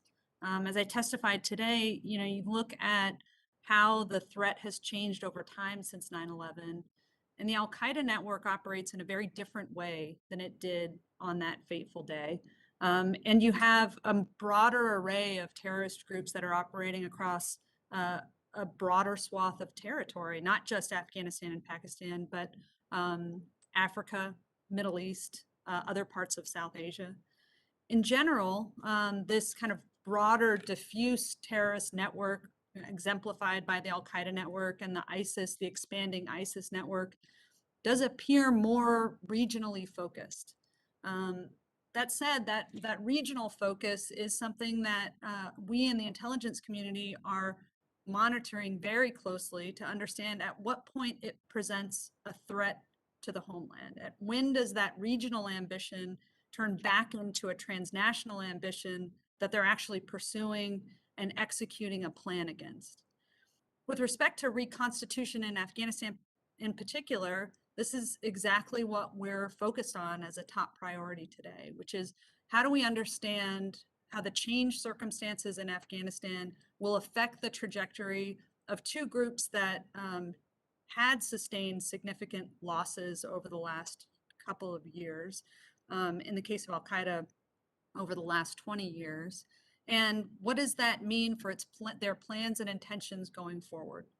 My own concern is very specifically around ISIS-K and the degree to which ISIS-K, building off of the notoriety it received after the attack on August 26th, will it become more focused on the West, more focused on the homeland than it was previously? And as we look at the kind of dynamism of what's happening in the region, that's what our analysts are going to be focused on going forward. Young lady's time from Michigan has expired. Chair recognizes young lady from Tennessee for 5 minutes, Ms. Harshbarger.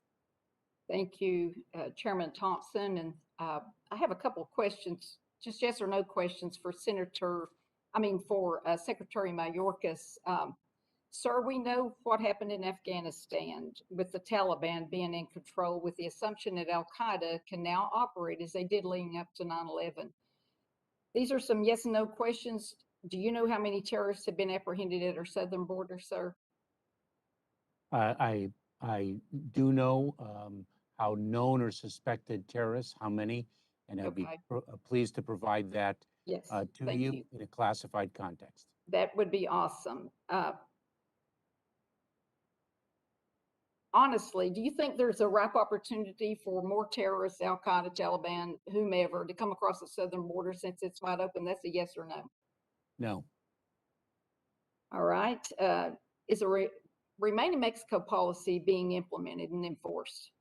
It is being implemented. We are developing the implementation plan as we are required to by Okay. court Well, order. And I would like to mention, yes. Congresswoman, that requires a bilateral agreement. The Remain in Mexico program. We just need of to know course, yes or no, relies- since the Supreme Court, sir, said that it needed to be implemented. So if you could give us proof of that. Do you think if we continued to build a wall, that would stop over 208,000 people coming across the border illegally, sir? Yes or no? I do not agree with the continuation of the construction of the wall. Okay, since you don't want to build the wall, are we still paying the contractors not to build the wall, sir? Congresswoman, we are meeting our contractual obligations as we are So required that's to yes. do so. Okay, thank you, sir. Director Wray, can you give us as a committee an update on the people that have been arrested from the January 6th? I'm not sure the secretary understood you. You were going in and out. Try it again. With your question. Yeah. Can you hear me now? Can you give us an update on the people who have been held from the January 6th? Well, what I can tell you is that we have now made a little over 600 arrests. The status of each of those cases varies. We've had some cases that have been resolved by guilty pleas already, but a number of them are still pending, and that's probably all I could really contribute in this kind of setting. So has every one of them been charged, sir? Well, the 600, give or take, are all people who have been charged. Obviously, we have other ongoing investigations, and there may be more charges there. And then the ones who have been charged, I think you could expect to see, in some instances, superseding indictments that would add additional charges. Can you, in a classified briefing, tell us where they're being held? I'm not sure whether that's a classified issue. I think it varies from person to person, and I'd have to see what information was appropriate. But if there's information we can provide, we're happy to share it with you. I am mindful of the fact that with those 600 cases, that is quite a number of federal judges who have very strong opinions about what we say about pending criminal cases. And I learned a long time ago, as both a prosecutor and a defense attorney, to respect the views of the judges who are responsible for those cases. Okay. Do you agree that China's one of the biggest threats to our national security, sir? I believe that that China, and by that I mean the People's Republic of China government, the Chinese Communist Party, not the Chinese people, is that there is no country that represents a more significant counterintelligence threat or a more significant threat to our innovation, our economic security, and our ideas. And that's why, as you heard me say in my opening statement, we're opening a new China counterintelligence investigation about every 12 hours. And I can assure this committee that's not because our agents are looking around for something to do. It's because there's a need. And that's why we have about 2,000 plus open investigations of that sort, leading back to different parts of the Chinese government or people acting on behalf of the Chinese government, even as we speak. I believe that too. And I agree with Representative Correa. These illegal drugs, the fentanyl, the meth that's coming across the border, we need to hold these cartels accountable. And are we doing that? And, you know, all HSI told us when we went to the border, to the Rio Grande Valley, is let us do our job. Are we letting them do their job? Certainly are, Congresswoman. We most certainly are, Congresswoman. And we are developing new strategies all the time to meet the threat of the TCOs, the transnational criminal organizations. Young Okay. lady's I do believe time that's from the biggest Tennessee has criminal expired. threat to our country. Thank you, sir, and I yield back. I recognize the gentleman from Missouri, Mr. Cleaver, for 5 minutes. Thank you, Mr. Chairman. I appreciate all the witnesses. Mr. Ray, Director Wray, I want to again, I said this the last time you were here. You just expressed appreciation for how you play your job straight. Let me go a little bit further and say that I am, very much concerned about people crossing our borders, but I'm more concerned about the fact that we are a nation that is simply cross. And it is very disturbing.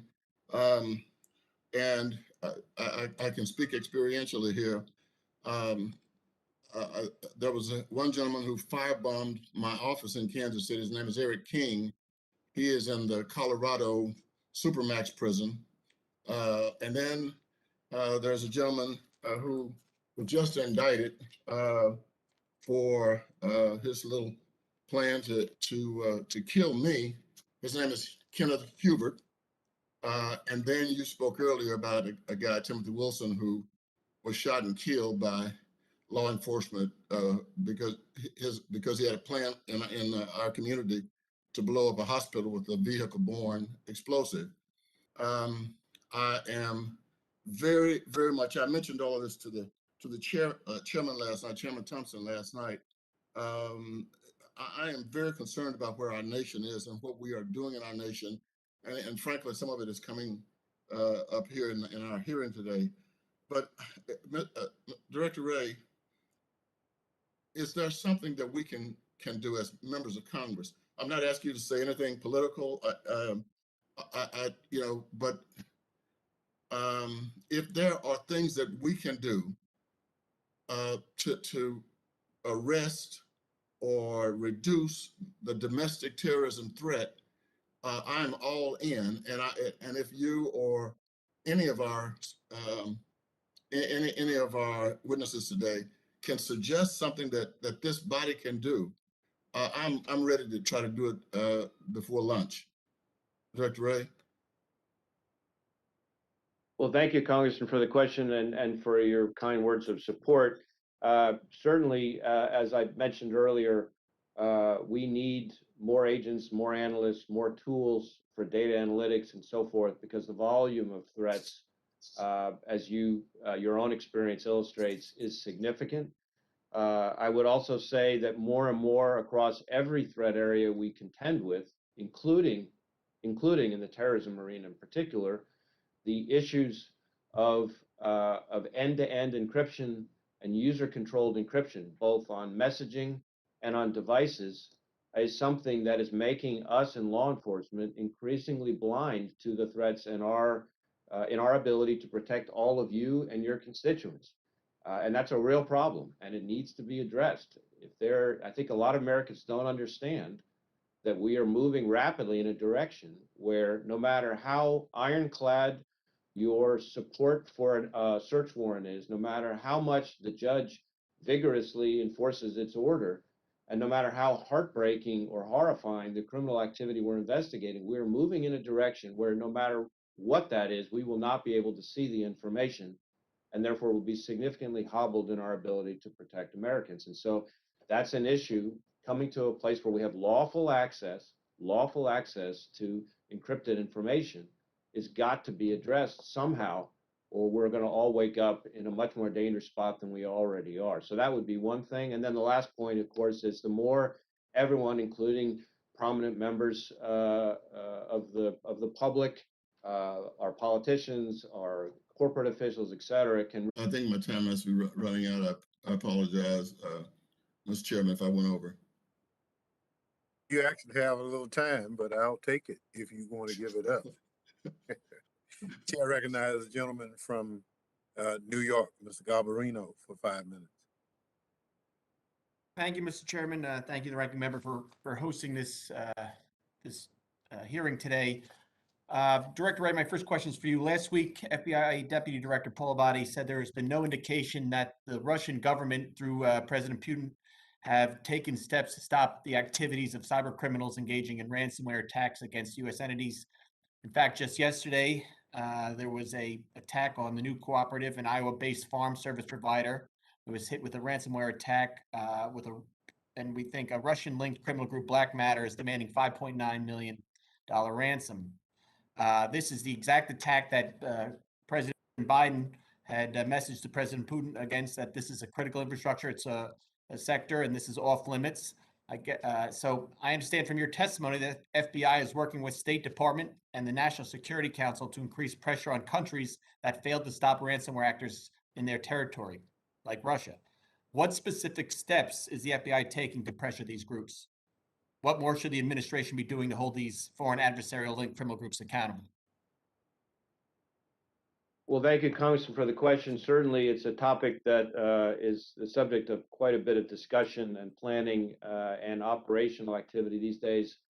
There may be more that we could share in a more classified setting, but what I would tell you in this setting is that Russia, the reality is that Russia has a long history of being a safe haven for cyber criminals, where the implicit understanding has been that if they avoid going after Russian targets or victims, they can operate with near impunity. And the Russian government has long refused to extradite Russians for cyber crimes against American victims.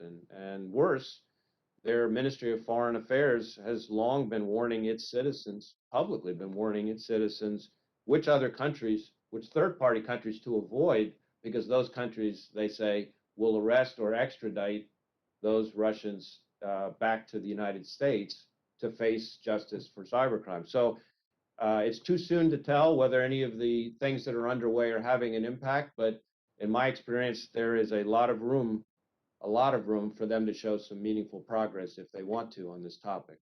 So are you saying you can't talk about the specific pressure that you're putting on Russia because it's classified? Is that why we can't talk about it right now?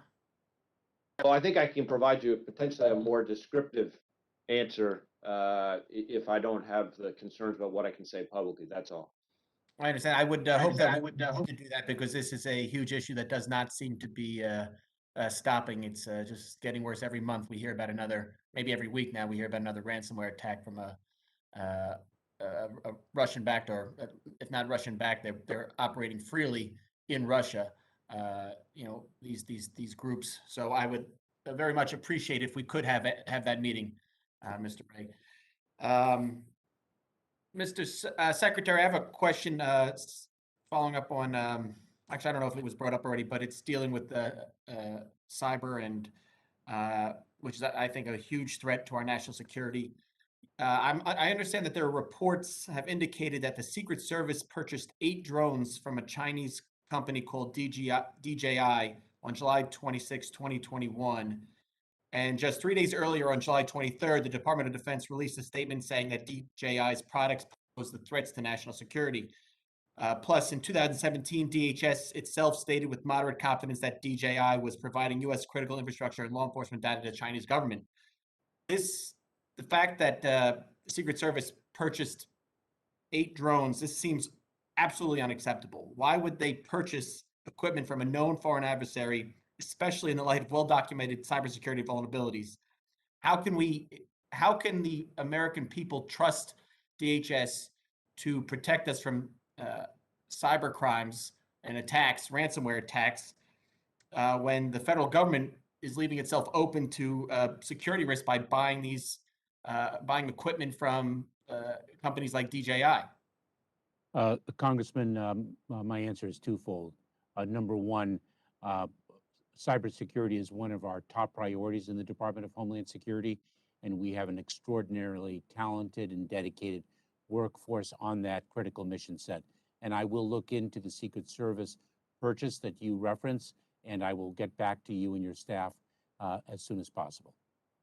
I appreciate that because this is, I hope it's very soon because I don't think we should be using these equipment if our DHS and the Department of Defense have already said that DJI and their equipment cannot be trusted. So I hope we look into this right away before the drones are actually delivered. Thank you, Mr. Secretary.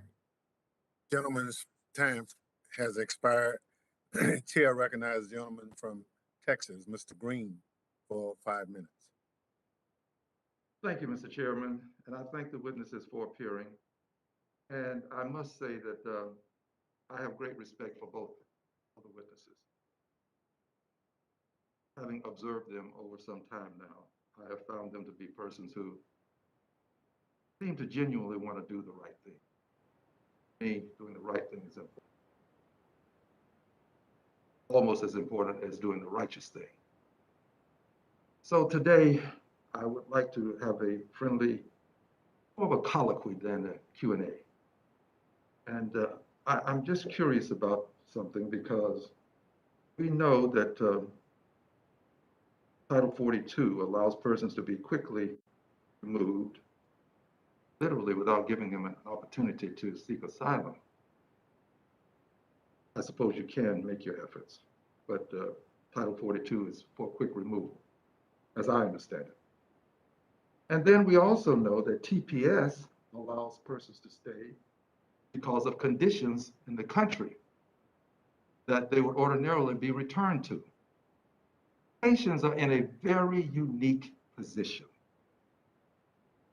Title 42 allows them to be removed. TPS, for those who are already here, says that because of conditions in Haiti, we shouldn't send them back there. So if we shouldn't send them back because of conditions, and we find that we have persons who should be removed under Title 42, I'm asking, is there some way to reconcile this so that we don't give the appearance of contradicting ourselves, so that we show that there's some rationale for Haitians remaining here? Now, we had testimony just yesterday, I believe, indicating that when the Haitians are expelled, they're sent back, they get a phone, some amount of money. Many of them, over 95% according to the testimony, haven't been to Haiti in years. So we're sending people back to a country that they haven't been to in years.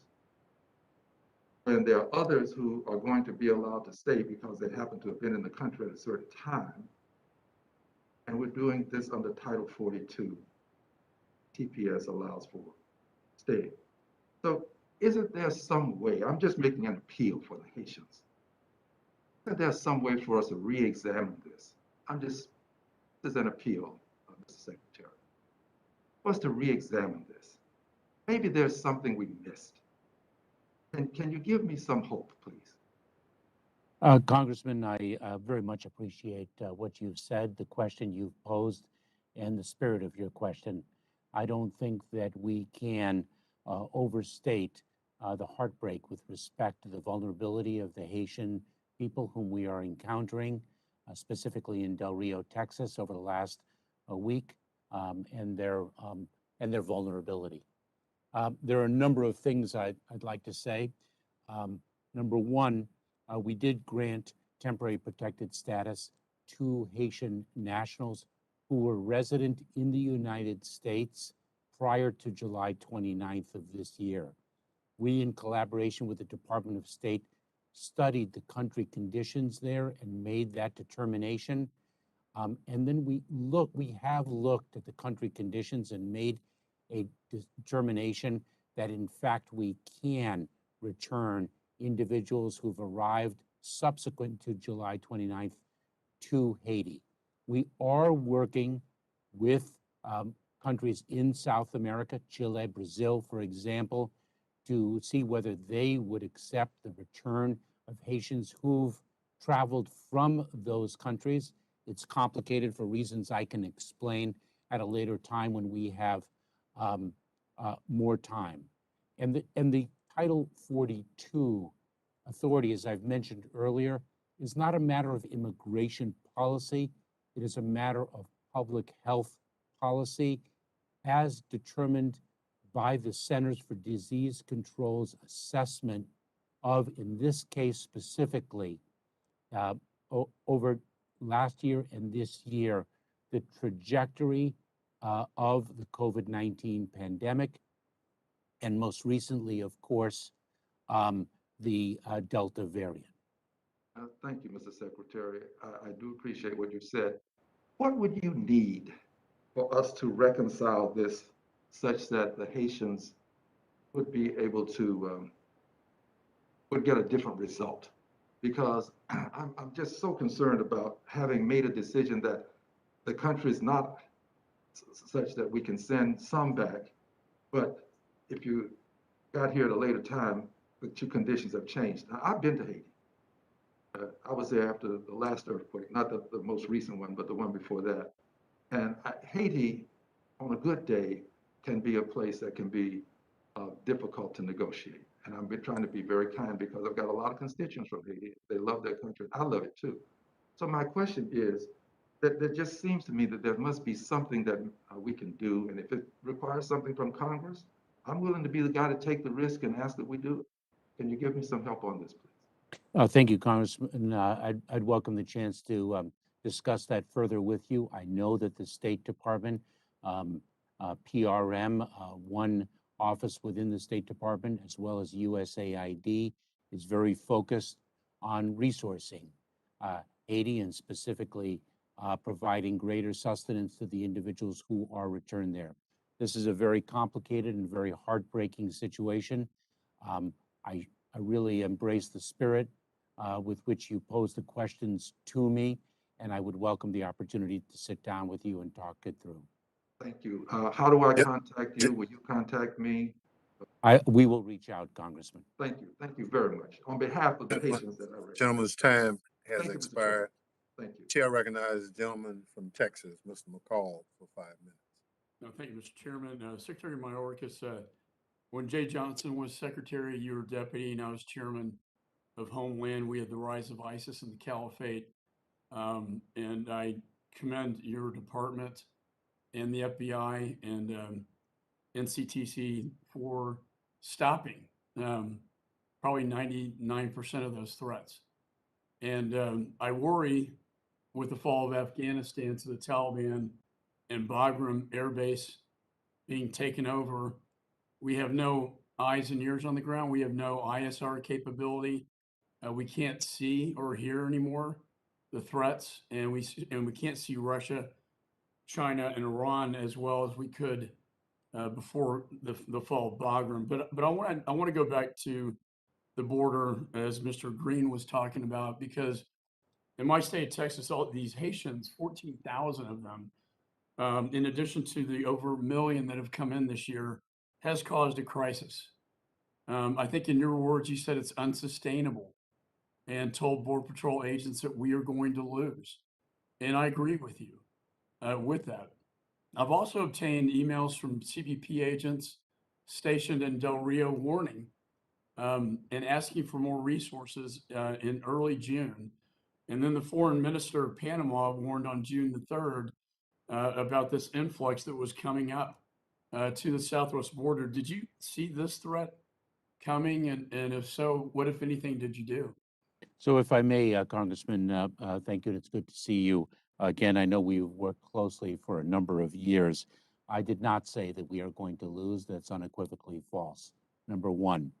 And number two, we have not seen before such a rapid migration, irregular migration of individuals as we have observed and experienced with respect to the Haitians who've crossed the border in Del Rio, Texas. That has been an unprecedented speed.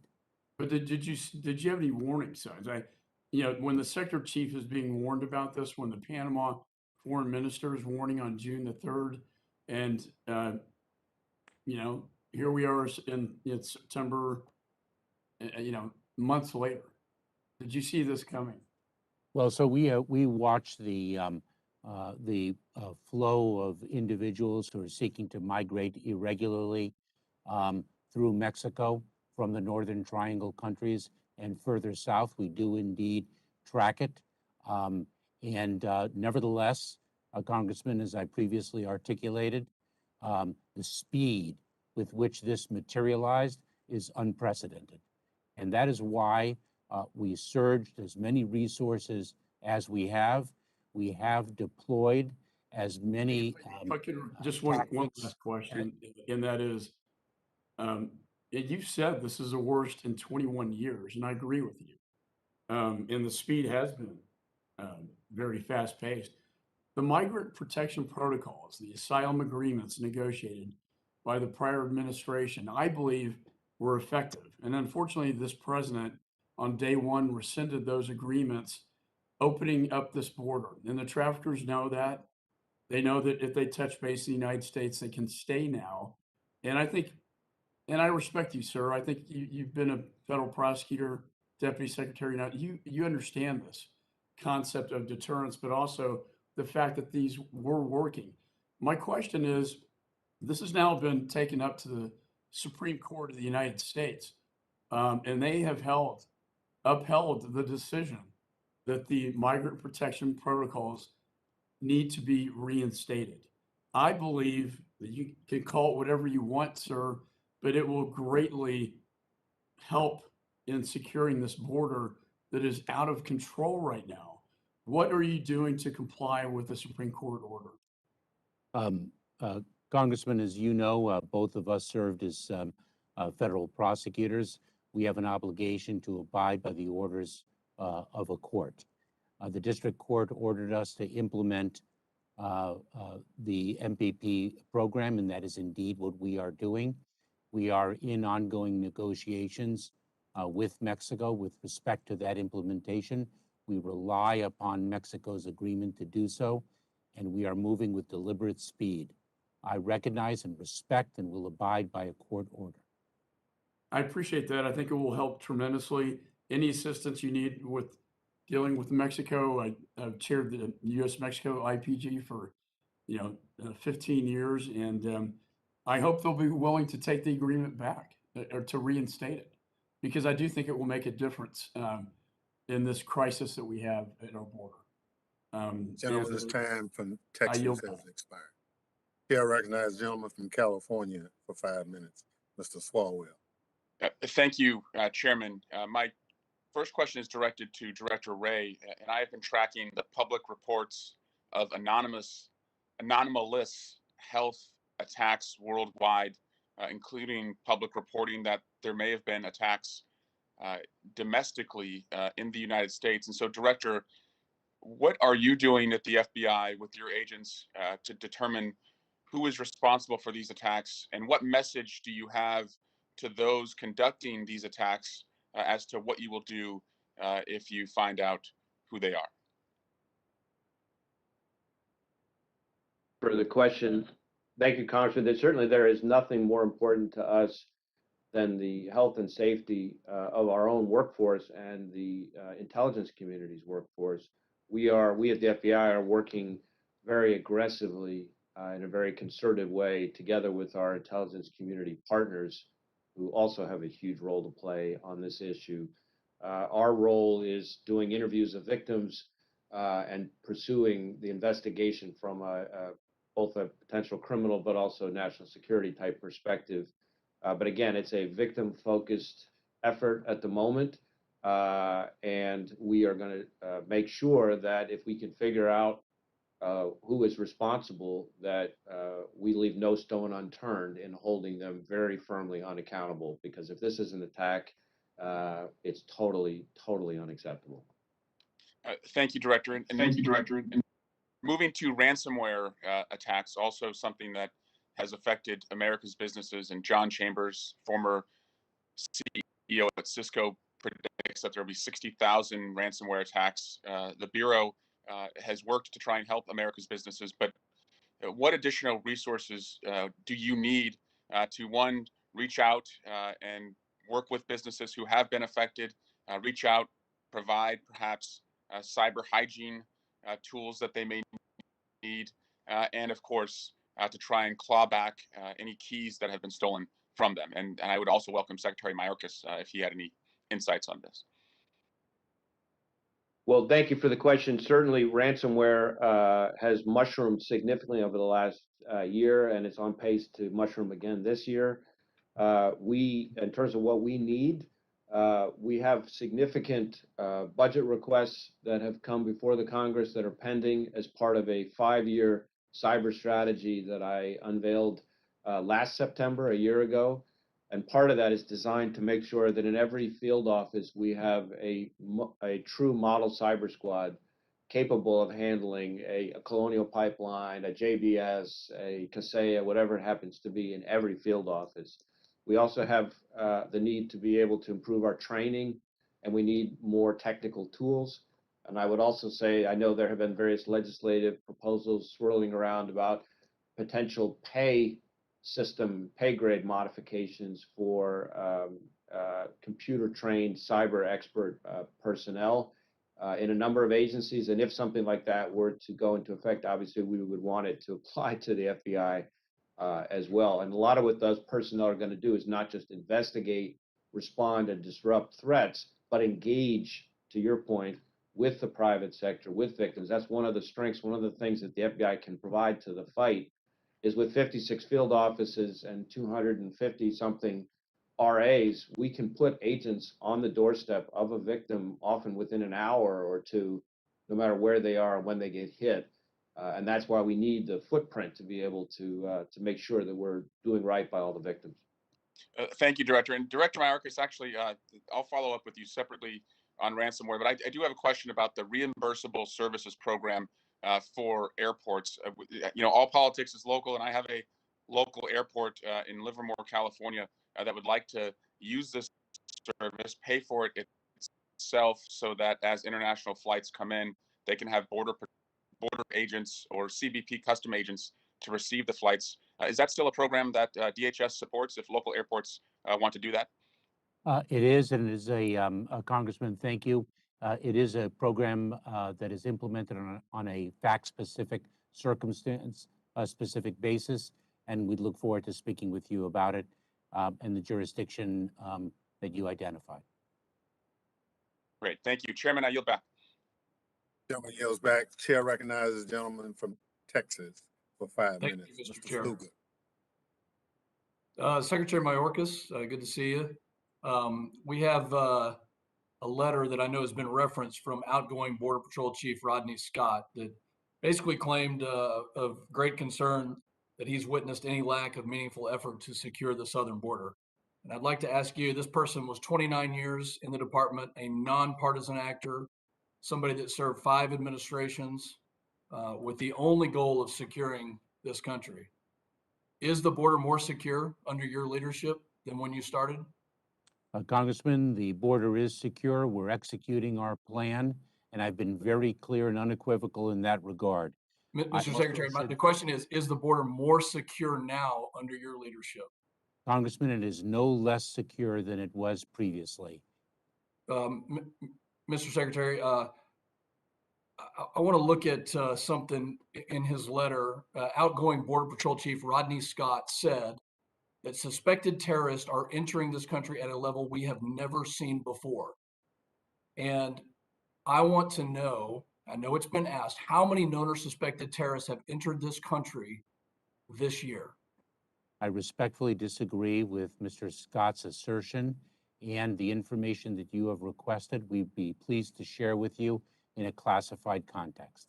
He said, in my professional assessment, the U.S. Border Patrol is rapidly losing situational awareness required to know who and what is entering our homeland.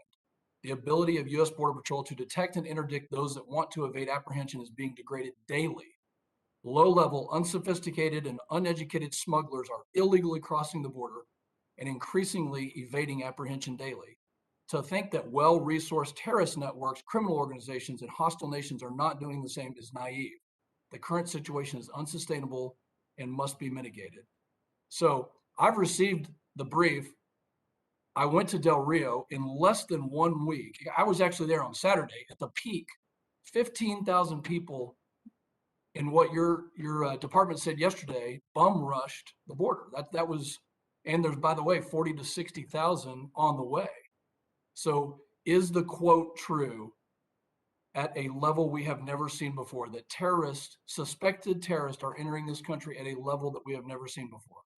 Congressman, as I've previously articulated, I respectfully disagree with Mr. Scott's assertions. And I should say that assertion has no relationship to a reference to Del Rio and the fact that vulnerable Haitians have crossed the border there, have been encountered, and are being repatriated. Those are two very different. It ties in because I talked to these Haitians. They got the word that Del Rio was open. They came. And in fact, I talked to two Cuban couples, 4 people total, from Cuba to Panama to the southern border in Del Rio, 40 hours. It took them 40 hours to get to our southern border because what they heard through social media, what they heard through their networks was that it was open. They paid thousands of dollars to trafficking organizations to get there. So to think, like Rodney Scott says, outgoing Border Patrol chief for 29 years, 5 administrations, to think that well-resourced terrorist networks, criminal organizations, and hostile nations are not doing the same is naive. Mr. Secretary, why the American public deserves to know what the threat is to our country? Why will we not release numbers? Why are you not releasing the number of known or suspected terrorists that have Congressman, I've been very clear that I'd be very pleased to share that information with you in a classified context. Number one, I don't think that the vulnerable Haitians who are in Del Rio, Texas now would say that the border in Del Rio, Texas is open. And quite frankly, we've seen the heartbreaking pictures. It's heartbreaking. I was there. I saw it. Congressman, that reflect that fact. And in fact, there's all sorts of bad things going on, but it's a drain on resources. We'd had to repurpose Border Patrol agents from their national security mission all along the southern border to Del Rio. The governor of Texas has had to step in because the federal government has abdicated the duty to protect our country. So I respectfully disagree. We have never abdicated our duty to protect our country. As a matter of fact, the 250,000 men and women of this department work day and night and they are doing a phenomenal job, Mr. Secretary. We are calling it, as Texans and as Americans, we want to know how many known or suspected terrorists have entered this country. And I yield back. Gentleman yields back. Chair recognizes young lady from Nevada, Ms. Titus, for 5 minutes. Thank you, Mr. Chairman. Mr. Secretary, I'd like to start by thanking you too for your work to extend the TPS provisions for several countries. This was something I asked you about the last time you were here, looked at El Salvador, Honduras, and Nicaragua. This is a large part of my district, which is the most diverse in Nevada and one of the most diverse in the country. So we certainly appreciate you're recognizing the importance of that TPS, and thank you for that extension. Well, you've heard a lot about the concern about the Haitians at the border, and I'd like to expand on that, but I'd like to go back to where they came from. We know that the cartels and some of these people who prey on the immigrants have taken their money, they've sold their possessions, they've come up here. Could you describe how your department in this kind of all of government approach is working with the State Department and maybe with NGOs in some of the countries of origin to counter this false information or to deal with these people who are preying on folks who just want a better life? Congresswoman, thank you so much. And your point goes directly to something the congressman who preceded your question addressed, which is these individuals, vulnerable individuals, are being exploited by smuggling organizations and are receiving false information with respect to the border. We are, in collaboration with the Department of State and other agencies within the government, countering that false information, that false messaging, both from the United States and in the countries of origin themselves. You know, this past Sunday, I spoke to journalists, Haitian journalists, and the messages that I communicated were blasted throughout social media and in Creole, as well as Spanish, to make sure that we reach the desired and needed populations. This is an all-of-government effort, and it's a multilateral effort because we are working with other countries in ensuring that vulnerable populations receive accurate information and do not take the perilous journey north that will not succeed. Well, I know that we can take advantage of social media. Everybody, even those in the most direst of straits, seems to have a cell phone in which they can read this kind of information. So I appreciate that y'all are working across agencies to get this information out, and encourage you to use some of the NGOs in country as well. My second question has to do with tourism. You know, I represent Las Vegas, and we are now starting to see foreign tourists come back. This is a large part of our business. Foreign tourists stay longer, they spend more. We saw where this is opening up. The president announced this within the last few days. Can you talk about some of the things that we're kind of doing in advance to accommodate foreign tourists? We saw the problems after 9/11, but now we've got a little bit more time to get ready, and people are anxious to travel. And when those borders open up, they're going to come to Las Vegas because we're better to go for a holiday after a year of frustration. Would you outline some of those things you're doing for customs and helping with that issue? So, Congresswoman, thank you very much. The president did indeed announce in the last few days the fact that travel restrictions would be lifted with respect to international travel to the United States upon certain conditions. And our Office of Field Operations within Customs and Border Protection, located at the airports, will be ready to receive and process an increasing number of travelers. We are also working at Transportation Security Administration, TSA, to make the travel from the United States as facile and orderly and secure as possible. We are planning for what we hope to be a resumption of international travel and the influx of tourism, the tourism economy here in the United States. Well, that's great, because we have the philosophy that a person's holiday begins the minute they leave home, and that includes all that experience through the airport. And we've heard some horror stories about waiting hours on the tarmac or in line to get through customs. So we want to be ready this time, and we appreciate any effort you can make for that. Thank you, Mr. Chairman. I yield back. Young lady yields back. Pursuant to today's order, the chair declares the committee in recess for 5 minutes.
5, 4, 3, 2.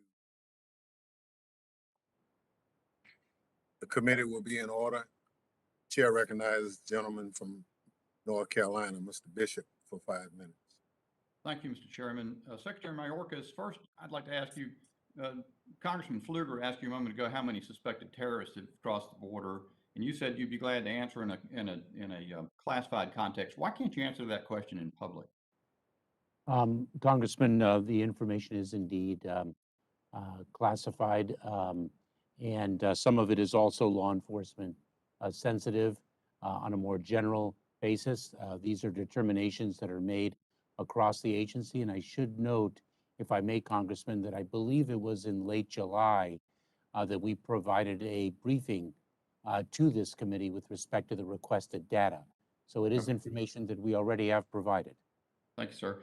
Let me ask you this. Many have commented, and sometimes it devolves into a debate over numbers, whether it's 1.3 million illegal crossings, who's recidivist, and how many really come in, who's really been released into the country. And of course, we have now the latest thing with the Haitians in the last week or so. Is all this the plan? I'm not sure I understand your question, but let me say the following. The plan that we have is a multi-part plan. One is to address the root causes of irregular migration. Two is to ensure that there are safe, orderly, and humane pathways so people do not have to take the dangerous, perilous journey to make a claim of asylum that our laws that Congress passed recognize. And third is to rebuild our asylum system here in the United States. At the same time, Congressman, we do enforce our immigration laws. Those are not only the laws of humanitarian relief, but the laws of accountability for those who seek to enter illegally and do not have a claim for relief under law. Thank you, sir. And I guess what I'm getting at is just that. Now that I look back at some of your testimony, when you were before us back in March, you went through something very similar. You talked about your plan to address, you always use the term address migrants at the border, and that you said we're executing on all fronts to address the situation at the border. When you spoke before Senate Appropriations Committee in May, you said something very similar. We have a 3-part plan, or 3 pillars to our plan, and you gave that again, more or less. You've done that repeatedly in testimony before Congress, that you have a plan underway to address the surge of migrants at the border. That comment was before the Senate Homeland Security Committee just in July 27. And so I guess what I want to understand is, are the results that we are seeing, are they the results of your plan? They're the planned results. Is that correct? Congressman, let me give you a very important example of the Before you go off execution. into an example, sir, could you give me a yes or no? Are these the results of your plan? Yes or no? Congressman, the plan is underway and is being executed. And as one of your colleagues mentioned, over the last month, we did see a decrease because we were implementing tools that are part of that plan. Back to my example of a measure that we have taken that is very significant and that, quite frankly, is unprecedented. What is not unprecedented is recognition of the problem in our asylum system, that it takes years and years between I'm the not looking time to of debate your encounter and plan. the time of ultimate resolution. Yeah, And at one this of the point, things that we Secretary have done. Marcus, let me ask you to sort of just not just, I'm sorry, I just have limited time. And I don't want to get into a sort of a down to the granular level of detail. You've made the point to these committees repeatedly that you have a plan and you're executing the plan. And sometimes I think we're talking past each other. I just like your confirmation, sir, that the results we're seeing at the border are the results of the execution of your plan. Is that a fair understanding? No, it is not. It is a mischaracterization, Congressman. Then is As I mentioned, is your plan failing? no, it is not. And as I mentioned, every time I have spoken of my plan, and I would welcome the opportunity, if not in today's testimony, but separately with you, to actually complete the answer that I was providing earlier, because it is It involves very important information with respect to that plan. The plan takes time, and we continue to exercise it thanks to the dedicated men and women of this department. Do the results that you're seeing and their magnitude suggest to you that your plan is wrong, that your plan is ill-conceived and is plunging the nation into a crisis? No. All right, I yield back, Mr. Chairman. Gentleman yields back. Chair recognizes gentlelady from New Jersey, Ms. Watson Coleman, for 5 minutes. Thank you, Chairman, for holding this hearing, and I want to thank each and every of the witnesses for sharing your perspectives, your work, and your commitment. I am so touched by something that as a child I embraced and believed, and that is to give me your tired, your poor, your huddled masses yearning to breathe free, the wretched refuge of your teeming shore. Send these, the homeless, the tempest tossed to me. I lift my lamp beside the golden door. This country's greatness and true genius lies in its diversity. And I believe that. I am motivated by that. That is American to me. And so the conversations we have with regard to what happens at the border, what happens with refugees trying to get here, what's happening right now on the southern border with the Haitian communities, it concerns me tremendously, Mr. Mayorkas, that we would be sending them back to Haiti, some of them sending them for the first time in over 20 or 30 years, sending them to a country that has been just ravaged by earthquakes, ravaged by instability in its political and governmental realm, and dangerous with gangs.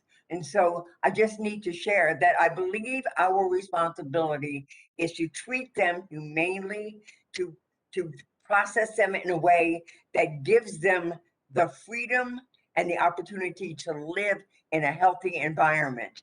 Now, that may not just be the United States of America. We need to enlist our friends, our allies all around the world. And Mr. Mayorkas, I just need to say, I believe everything you say about your intentions with regard to doing our business humanely and respectfully on the borders and anywhere to keep our homeland free. But the images that I saw with regard to what was happening with Border Patrol employees whipping, I don't care if it were your belt or your reins or your what, but whipping Haitians is unconscionable, unacceptable, un-American. And I know that you're investigating it, but I tell you there's under no circumstances that those individuals are to be able to interact with other human beings ever again. They need to be released and they need to be held accountable. For all three of you, I want to just ask a question, which is really maybe a kind of bizarre question. Is there a hierarchy of concern with regard to the vulnerability of this country? Is it cybersecurity, interfering with our business and our supply lines and the things that we need? Is it foreign attacks coming from places that we know we've had folks attacking us before? Is it domestic terrorism? Is it domestic terrorism that represents ethnic and racial motivation? Is it domestic terrorism that is influenced by foreign terrorists? What are is there a hierarchy of concern? I want to hear that yes or no from all three of you. And then I need you to tell me, do you have the resources, all of the resources that you need to make us safe as we can humanly be with the work that is under your jurisdiction? Congresswoman, maybe I'll answer first. We do have priorities, if you will, and I think you have accurately identified many of the priorities that we have in terms of protecting the homeland, and I'm sure those priorities are echoed by my colleagues in the Federal Bureau of Investigation and the National Counterterrorism Center. I also just want to remark that I well understand and appreciate the pain with which you made your initial remarks, Congresswoman. Thank you, sir. Director Wray? Thank you. I apologize. I missed probably the beginning of the question with the technical hiccup that we had, but picking up on what I think the question was, I would tell you that we have elevated racially and ethically motivated violent extremism to our highest threat priority level, commensurate with ISIS and HVEs, homegrown violent extremists, and we did that back in June of 19. And the fact that we now have 2,700 domestic terrorism investigations accumulated over the last year and a half should speak volumes. As far as whether we have sufficient resources, there is, I think, in the budget pending for Congress, a much needed request for more resources because at the same time that we are having to increase and surge to domestic terrorism, the reality is the homegrown violent extremist threat has not subsided, and now, especially in the wake of events in Afghanistan, we need to be even more vigilant about foreign terrorist organizations. And last, I would add a category that hasn't gotten a lot of discussion in today's hearing, but a point that Director Abizaid made in her opening, which is we can't take our eye off the threat from Iran as well, Hezbollah, Quds Force, et cetera. So we have a full plate and we need all the help we can get, and we appreciate the committee's support. Thank you. Director Abizaid, I'm going to ask you one question. The gentlelady's time has expired, but she needs to answer other questions. It's a 10-second question. I'm sorry, sir. Gentlelady has 10 seconds. Thank you. 10 seconds. Thank you. Can you tell me what the motivation was for ISIS-K to perpetrate that attack on those leaving? We were evacuating. What was their point? Was their point just to show us that they exist and that they want to be a pain in our behind, or what? Thank you, Mr. Chairman, for that consideration. Thank you. Thank you for the question. One, I think ISIS-K targeted our evacuation operations at HKIA in part because of the notoriety they would receive, because of how high profile it would be. But they also sought to embarrass the Taliban. ISIS-K is very focused on the Taliban. And given the Taliban's assertions of its own ability to provide security, they wanted to demonstrate that that was not in fact the case. That's our assessment as it stands now. Gentlelady's time has expired. Chair recognizes gentlelady from Iowa for 5 minutes. Ms. Miller Meeks. Thank you, Mr. Chairman. Mr. Secretary, you testified before this committee back in March. At that time, several members, including myself, asked you about COVID-19 testing protocols at the southern border. You said, and I quote, "We do support the testing of individuals, and that is indeed our policy, and we have implemented practices to execute on that policy."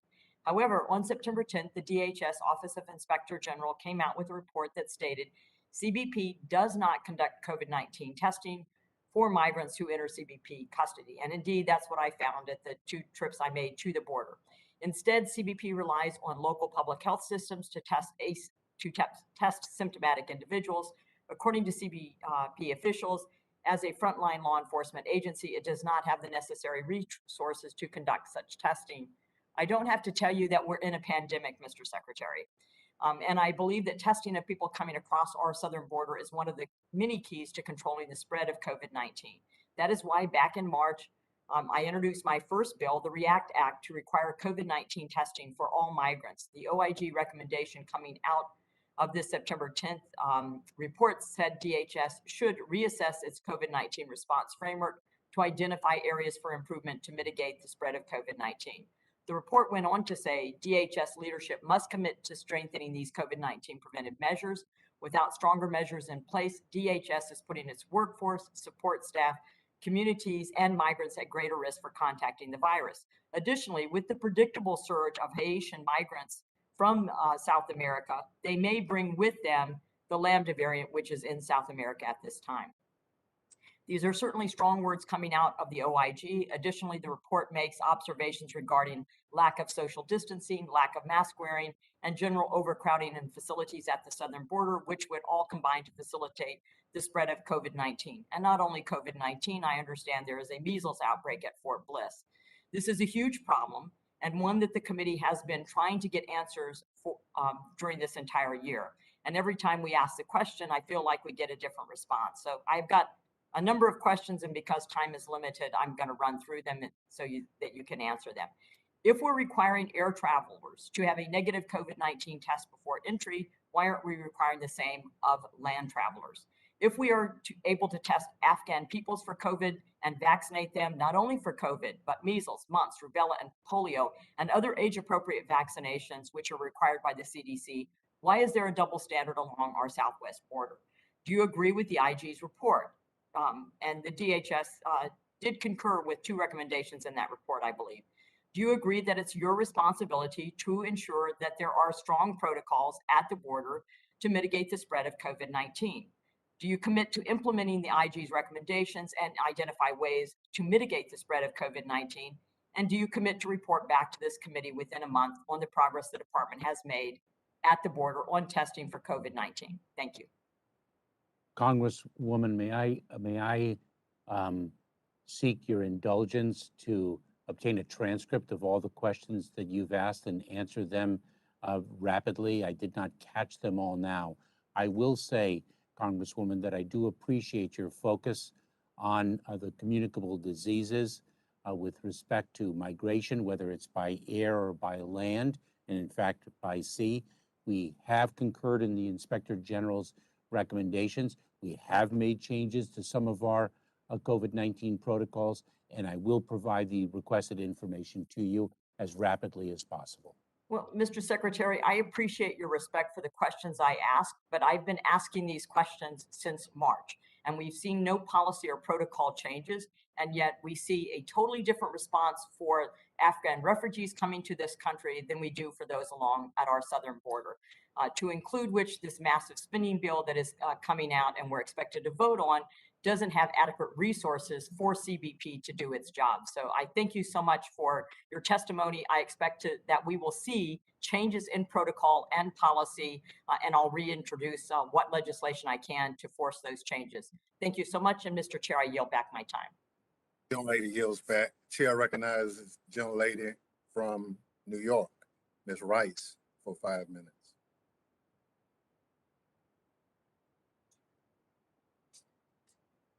Chair recognizes the gentlelady from Florida, Ms. Dimmons, for 5 minutes. Thank you so much, Mr. Chairman, and thank you to all 3 of our witnesses for being here today. Thank you for the job that you do every day to keep us safe. I know you are not perfect, as you are frequently reminded. You have big jobs and awesome responsibility. But as members of Congress, so do we. And we are the lawmakers. And so I just would say to you that we all can work a little harder to be better partners and realize that we are all in the same boat, like it or not. And that boat, especially with this committee, is to lead in keeping our nation safe. We're a nation of laws at the border. We're a nation of laws on January 6th. Those were criminals and not tourists.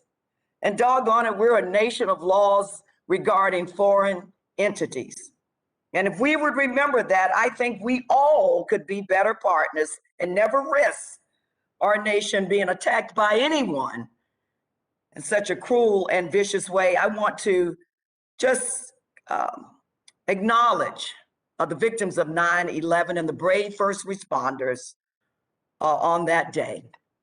And with that, Secretary Mayorkas, as many of my colleagues have noted today, DHS was created in response to 9/11. I remember it well. And over the last several months, we have held, as you constantly being reminded today, hearings on the mission and structure of the department and its ability to meet the threats of today and tomorrow.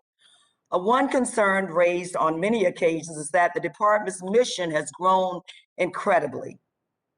Indeed, in just 2021, the department has led the federal government's response to the pandemic, every place, natural disasters all over our nation, stunning cybersecurity attacks, immigration enforcement, and resettlement of our Afghan allies. This is, of course, because, as one previous witness noted, DHS is an unmatched connector between federal resources and state and local authorities.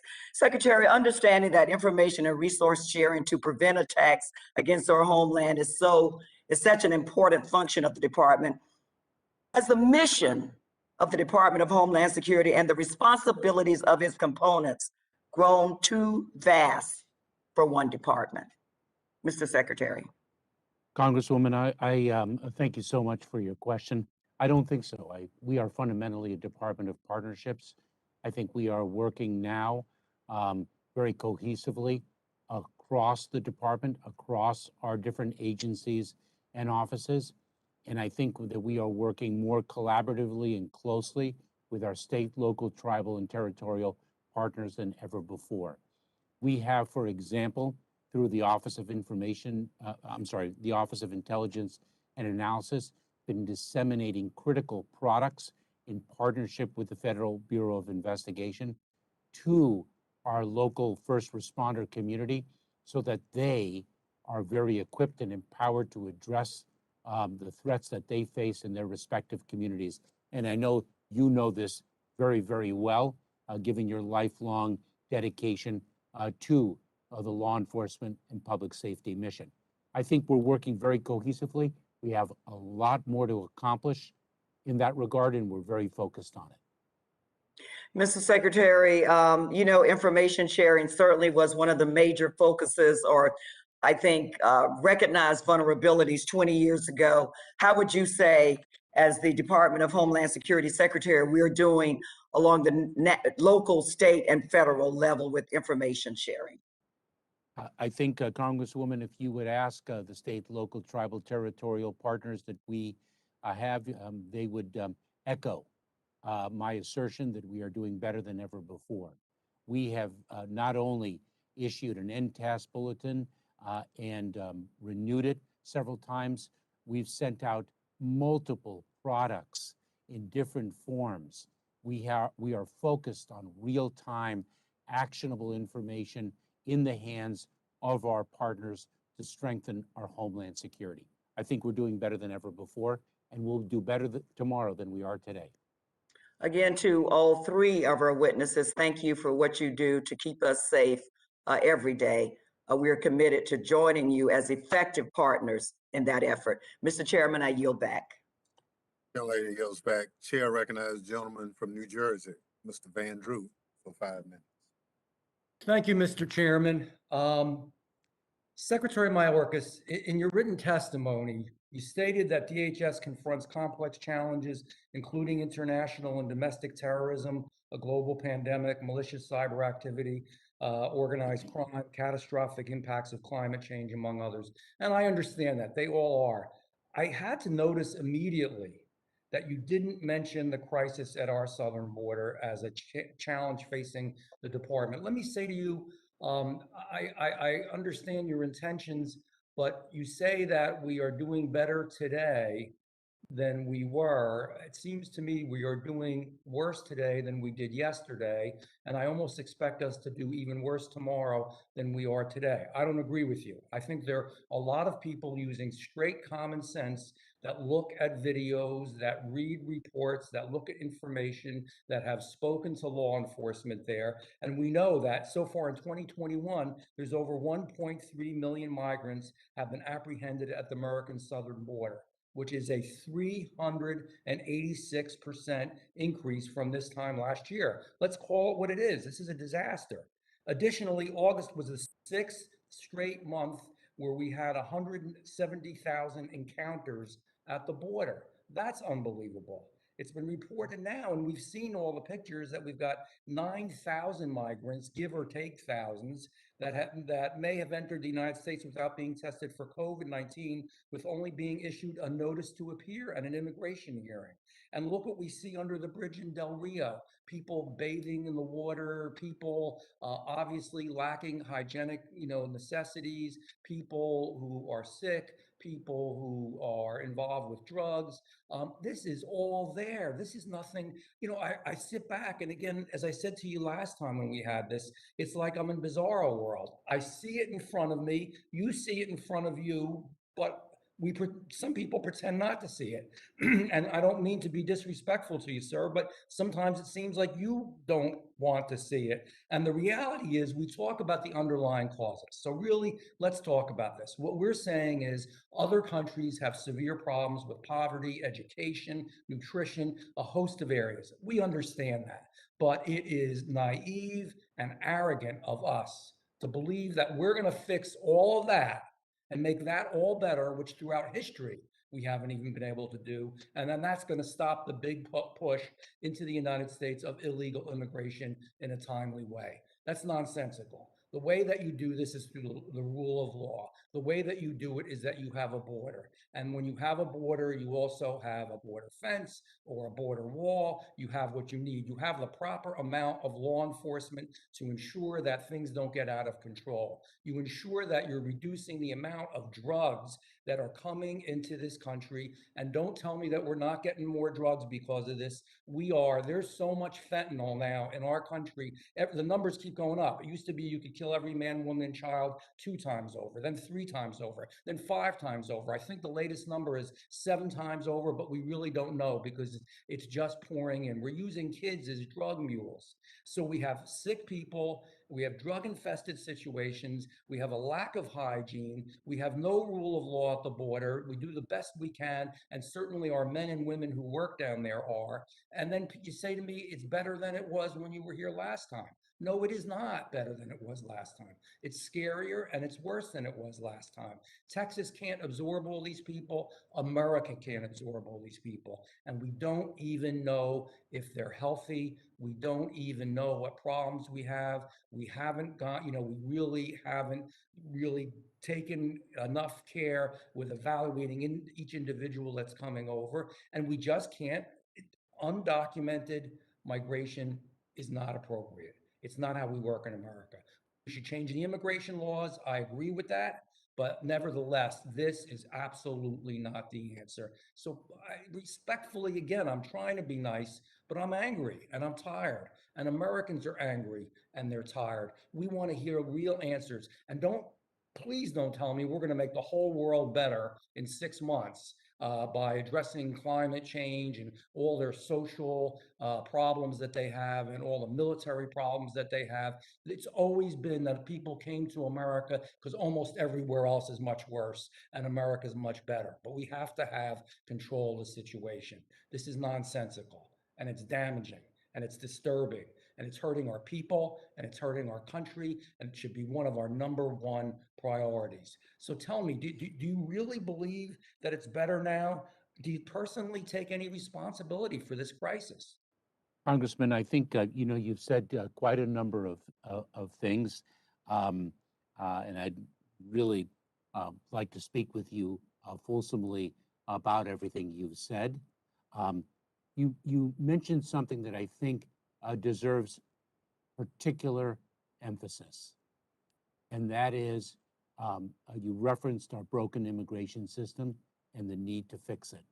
And that has been an enduring problem. The one thing that there is unanimity about is the fact that we have a broken immigration system. It is most unfortunate that we have not fixed it over many, many years. I hope we do. Because Secretary, I that will understand. make Please, fundamental. forgive me for interrupting. I agree with you, but right now we have an immediate crisis. We have an immediate situation. So, it's like saying if a war breaks out, well, we've really got to work on human nature and ensure that we work together more as human beings. I agree. But the reality is we have a crisis now. Chair recognizes the gentlelady from California. Thank you. Ms. Paragon. Thank you, Mr. Chairman. Thank you to our panelists and Mr. Secretary for being with us today. I want to follow up with the Title 42 questions. Every day, hundreds of thousands of people cross the border, whether it's students, whether it's business people, whether it's folks seeing doctors, but hundreds of thousands are crossing the border. Mr. Secretary, what's the difference between those people crossing the border and asylum seekers crossing the border, which we're now citing to Title 42 to deport?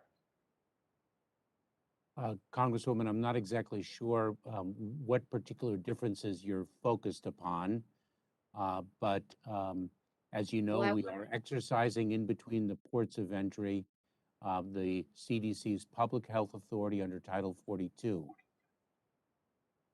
Okay, so is there any difference between people that are crossing, the hundreds of people crossing the border every day, students, business people, and asylum seekers, other than they're just asylum seekers?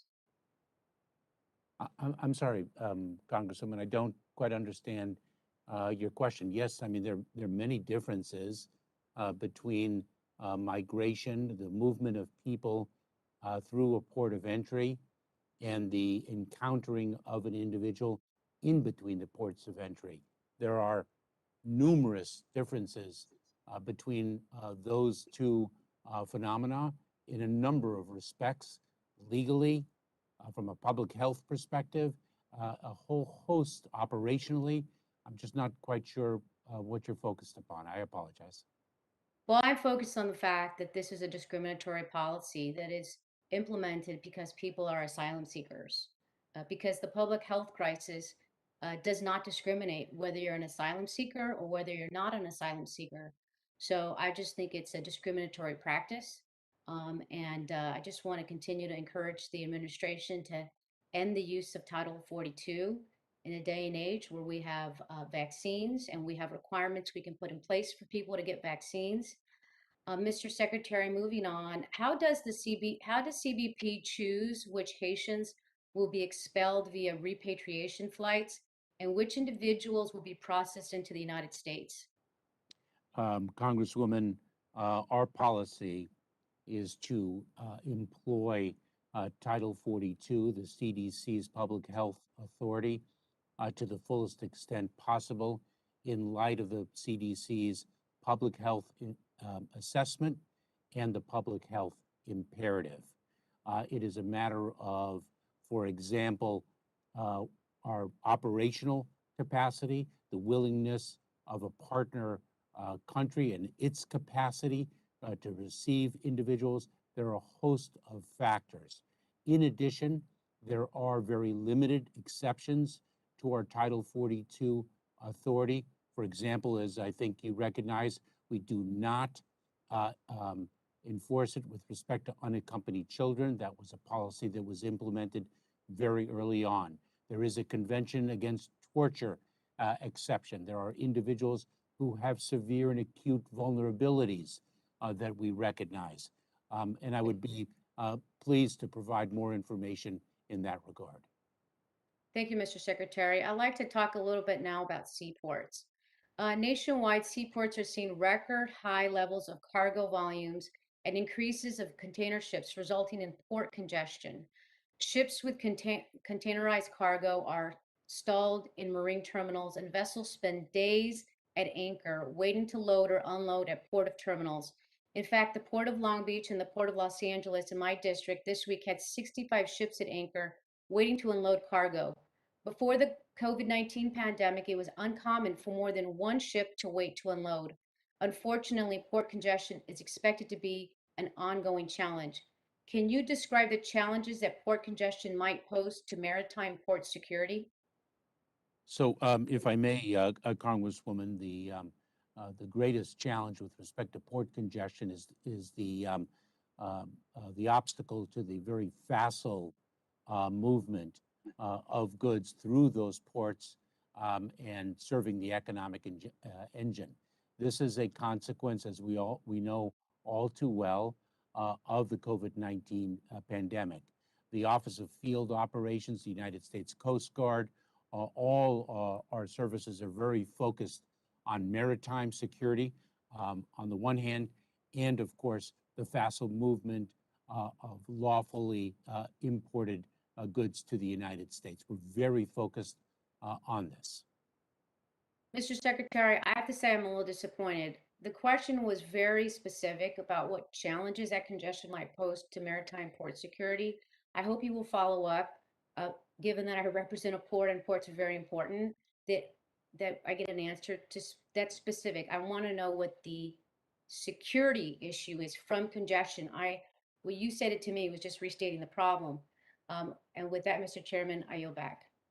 Young lady yields back. Chair recognizes the gentleman from Georgia, Mr. Clyde, for 5 minutes.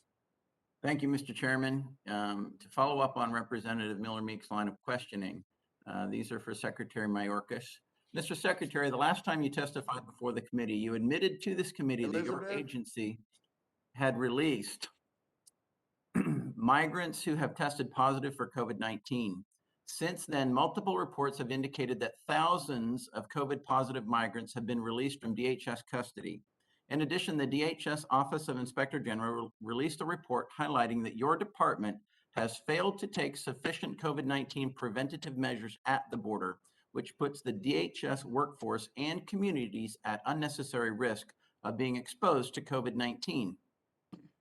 So to me, it is clear that your department either does not have a strategy or it is not effectively executing a strategy that will effectively mitigate the risks of COVID-19 at the border. Why is that? Congressman, we do have a strategy. We concurred in the recommendations of the Inspector General's office. We are implementing those recommendations. We have made changes, and I can walk through the processes that we employ currently with respect to the different populations of migrants whom we are encountering at the border. Okay, First, well, with let me ask unaccompanied you this. children. If you say you Secondly, have if you say you have a strategy and you are implementing it, when will final implementation of the strategy be complete? Because, go ahead. we are working as quickly as possible to implement the recommendations of the Office of Inspector General. Let me give you one what is the time frame? When will it be complete? I will speak with our Chief Medical Officer and I will report back to you. So you don't know? Congressman. I will speak with our Chief Medical Officer, Congressman, and I will. Okay. So there's it's having a plan and executing the plan. All right, effectively executing the plan is very different. So it's pretty clear to me that the administration is not truly serious in addressing this matter. And I would like to remind the Secretary that according to your website, 11,125 CBP employees have tested positive for COVID-19, and 43 CBP agents have died from the virus so far. So I would urge my Democrat colleagues to join me in co-sponsoring my bill, H.R. 2076, the COVID-19 Border Protection Act. And this bill would require DHS, in consultation with HHS, to develop and submit a comprehensive plan of action to test and quarantine every migrant at the southern border and execute on that plan. And I would also, Mr. Chairman, I'd like to submit for the record an article dated August the 4th that highlights the number of positive COVID-19 cases. And it's titled, Texas Border City Says More Than 7,000 COVID Positive Migrants Released Since February, 1,500 in the last week alone. Mr. Chairman, I request unanimous consent for that to be added. May I say something, Congressman, because you touch upon a very important subject that we have focused upon, and that is the health and well-being of our workforce. We launched Operation Vaccinate Our Workforce to make sure that vaccinations are accessible to our frontline personnel. That yielded a tremendous increase in the percentage of our workforce that was indeed vaccinated. Well, thank you. Thank you. I appreciate that information. So let me ask you this. How long will it take you to fully implement the MPP, a Migrant Protection Protocol program? Can you give me a time frame on that? I cannot, because we are reliant on our partner, Mexico, to implement that program. That is a bilateral agreement. We are working with Mexico to implement that program. So Now, until so what I'm gathering then is that you have no idea when that program will be fully implemented. The Congressman, let me be unequivocally clear. No. Just tell me yes or no. You do or not? We are seeking to implement that program and working to implement it in good faith as we are required to do. I'm reclaiming my time. I have a question for Director Wray and Director Abizaid. Do we know the identity of the Kabul airport bomber? And do we have any information that this person was previously incarcerated at Bagram Air Base? If I could get each one of you, Director Wray and Director Abizaid, to comment on that, please. I know we've identified certain individuals who we believe to be associated with the bombing. I'm not sure, as I sit here right now, whether that's information that is sufficiently developed to be able to share in a public hearing. So let me see if there's more information we can supply to you as a follow-up, because it may require classified setting. And then the second part is there may be an ongoing investigation that might be impacted. So let me look into that and we will circle back to you. Okay, Director Abizaid. Yeah, I mean, I would associate myself with Director Wray's comments. We do have an assessment along those lines. The ability to share in this forum is something that I don't have information, but I absolutely will follow up and work with our colleagues in the FBI to provide the information, whether in a classified setting or if it's declassified after this hearing.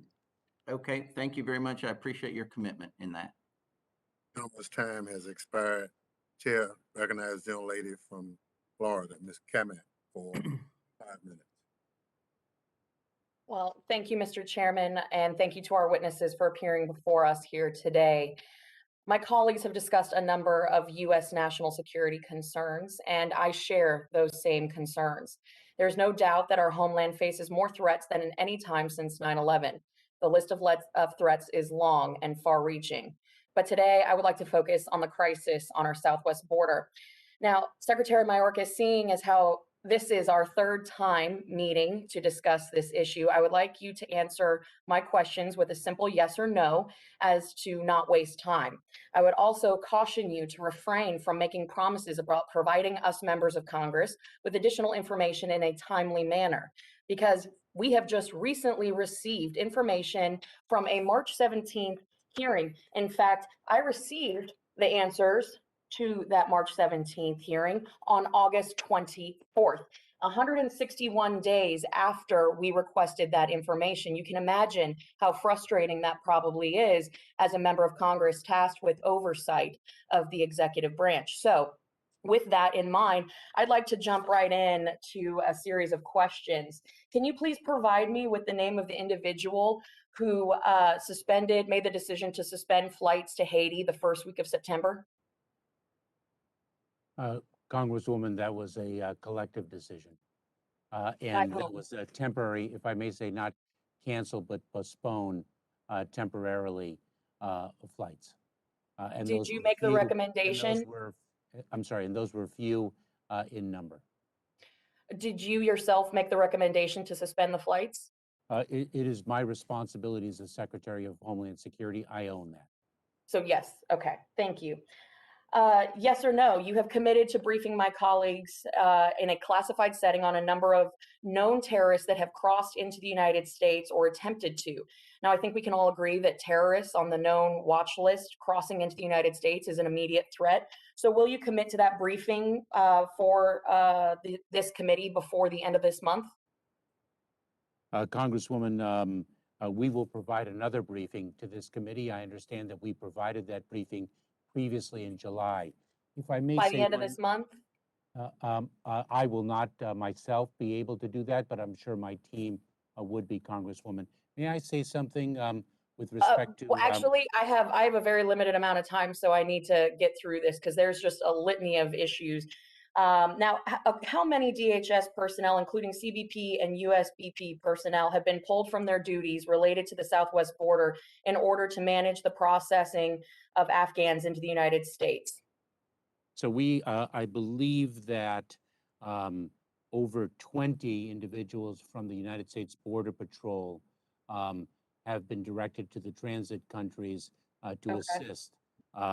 I can get you a complete breakdown of the population of DHS personnel Okay. that have been dedicated to the screening and vetting of Afghan nationals before they arrive here in the United States. I appreciate that. And with regard to the agents that have been pulled off the line to process and essentially babysit, can you give me a percentage of how many of your agents are now engaging in that activity?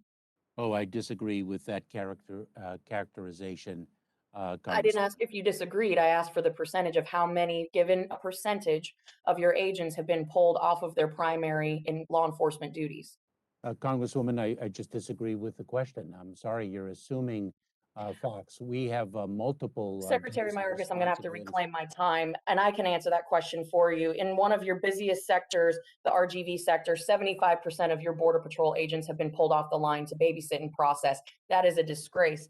I also want to make mention that as we are sitting here, several of your agents are watching this hearing, hearing your commentary. You were exceptionally quick to judge one of your own agents and the mounted patrol, yet you have given zero time to the number of suicides and agents who have passed away because of contact and contracting COVID with their day-to-day operations. That to me is shameful. Now, I want to go to my colleague, Representative Pfluger's comments. He asked you if you thought that the border was secure. In your own words, you stated that the border is, quote, no less secure than the previous administration. Mr. Guest previously provided data earlier in the hearing that your agency shows that it is in fact a historic level. We have 308,000 gotaways, 75% of your agents are processing and babysitting in one of your busiest sectors. We have a record number of retirements, historic level of narcotics that have come across the border, and you still stand by your statement, yes or no, that the border is secure? Yes, and if I may, your initial assertion, Congresswoman, was profoundly offensive and wrong. Well, this is now the second time that you have basically called me disrespectful. I believe in our first meeting you did. But Young lady's time has expired. Thank you, Mr. Chairman. Recognizes the gentleman from Michigan, Mr. Meyer, for 5 minutes. Thank you, Mr. Chairman, and thank you, Secretary Mayorkas, for being here today. Ms. Kamek touched upon something that I just want to ask briefly about, follow-up to information. Representative Wray and I sent a letter to DHS addressed to you on September 16th. So this is from both the chairman of the Homeland Security Subcommittee on Oversight, Management, and Accountability, Mr. Correa, and also myself as ranking member, asking for specific information on how many of the Afghan evacuees that we have brought to the U.S. right now, how many of them are special immigrant visa holders or dependents, how many are permanent residents or dependents, American citizens or dependents, ANSF personnel who assisted in the evacuation or dependents, the local embassy staff at Kabul or dependents, and how many are other Afghans? Because I know we've seen some figures floating around that suggest that over 85% of those who were evacuated were neither SIVs, American citizens, or permanent residents. Obviously, it's a very fluid picture. Are you prepared to answer the questions we posed in that letter? Are you prepared to answer that today, Mr. Secretary? Yes, I am. And if I may, I'll provide the answer in percentage form, Congressman. So we have admitted into the United States over 60,000 Afghan nationals. Approximately 7% of that population are United States citizens. Approximately 6% are lawful permanent residents. Approximately 3% are special immigrant visa holders. The balance is a combination, if I may, Congressman, a combination of special immigrant visa applicants whose applications have not been finalized for approval, locally employed staff, individuals who would qualify under, for example, P1, P2 refugee status, and then other vulnerable Afghans, as you have identified, journalists, human rights activists, etc. And if we could get, I appreciate the specificity in the 7%, 6%, 3%. Is my understanding that those numbers also accompany the dependents of the principal holder? Yes, Congressman, and we do not have a breakdown of the balance of that population, if you will. We do not yet have that breakdown, that data. If you could get that to us by October 1st, as requested in the letter, that'd be greatly appreciated, Mr. Secretary. And I also, touching on the border real quickly, I mean, looking at the numbers we have, you're no longer, or the administration's line is no longer that this is seasonal, increases, right? I mean, we're at structurally different numbers coming across, correct? Yes. Okay. Is that something that you are satisfied by? Is this a tolerable situation? I was appreciative of the emotion and enthusiasm you talked about, the investigation you'll be doing into the photos that we saw. Will there be an appropriate attempt to try to close the border or to try to reduce that flow or get us down from, again, I mean, just incredibly high numbers. I'm looking at the fiscal year Southwest land border encounters by month. I mean, it was that ramp up in February, and it has just stayed above that 175 level consistently. Are we doing anything to try to get that number back down, to try to regain control of the border? We most certainly are, Congressman. We are doing a number of different things to address irregular migration and the number of individuals who are traveling north to our southern border ill-advisedly, perilously, and unsuccessfully. We are doing a number of things, and I've spoken about this with respect to the root causes, the safe, orderly, and humane pathways, rebuilding processes here in the United States. Has any of that had a demonstrable impact on being able to reduce those numbers, sir? Well, we actually have recently seen a reduction in numbers. We hope that trend continues. We are employing tools, and we are also fundamentally hopeful that the broken immigration system will be fixed through legislation. Okay. And just, I think that reduction was from July was 213,000, August was 208,000. So still quadruple what it was in prior years, but I guess a reduction of, a few percent is something. And thank you, Mr. Chairman. I yield back. Gentleman yields back. Chair recognizes the gentleman from New Jersey, Mr. Gottheimer. Thank you. Thank you, Chairman Thompson, and Ranking Member Katko for holding this important hearing. Thank you, Mr. Secretary and Director Wray and Director Mizad. Welcome so much. Thank you for your service, and I really look forward to our work together to help protect our great country. As we sit here today, 20 years after 9/11, it's clear that we face a much different threat landscape today than the one that presented itself 2 decades ago.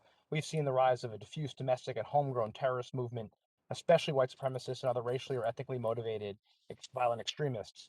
As of last year, the FBI had more than 1,000 pending domestic terrorism investigations in all 50 states across 56 field offices.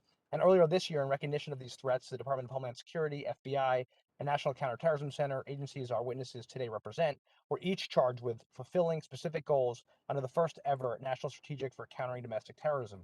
Given these pending threats, it's critical that Congress enacts reforms to prevent the rising threat of domestic terrorism.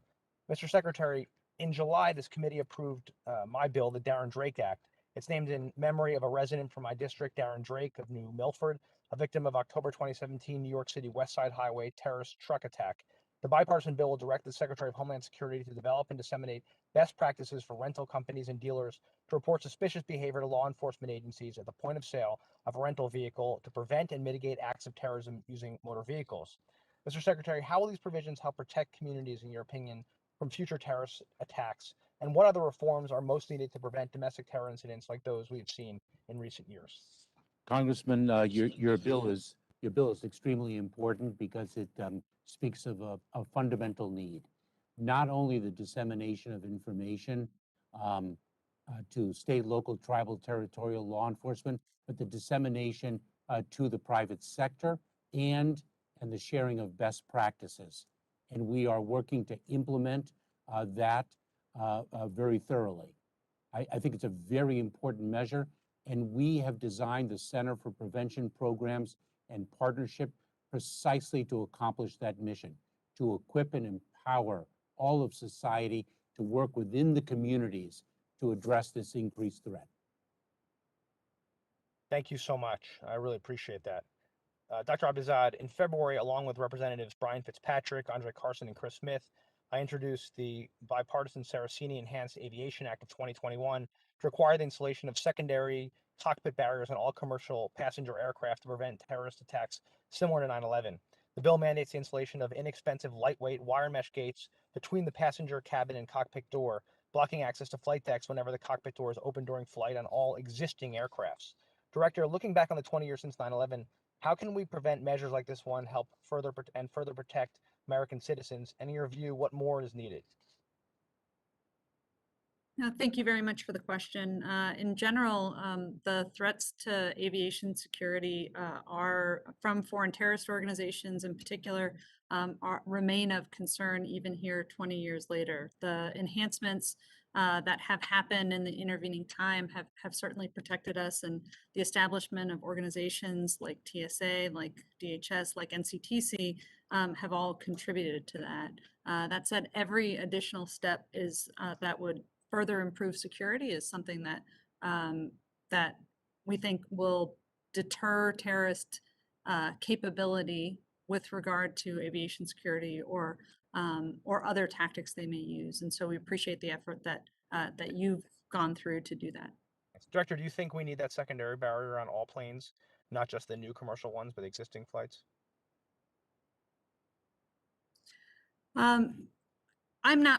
I'm not intimately familiar with the legislation or specifically the assessment that would lead us to say that that is absolutely necessary. I would just say as a general matter, it sounds reasonable. I'm happy to look at it and run it against what we know of terrorist tactics and capabilities and come back to you on that. Thanks. It's the only recommendation in the 9/11 Commission report that is yet to be implemented. It's right now we use drink carts on many planes, and the flight attendants have to stand there when the cockpit door is open. There's been plenty of research at the FAA on this and other areas about the threat to our cockpits and to our airplanes about this. So yeah, I would love to follow up with you on this because I think it's critically important based on the research and the evidence and the 9/11 Commission report that we get this done. And there's absolutely no reason why we would leave this vulnerability open. Thank you. I yield back. Gentleman yields back. Chair recognizes the gentleman from Kansas, Mr. Letourneau, for 5 minutes.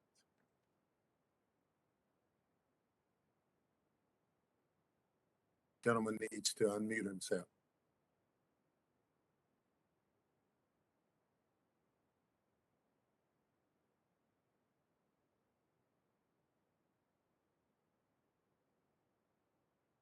I think we're having some technical difficulties with you.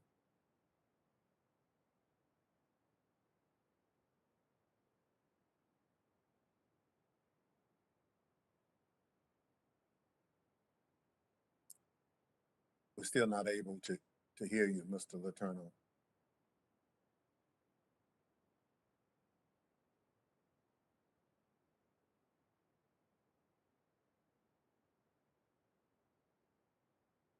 Stand by, we're trying to correct it.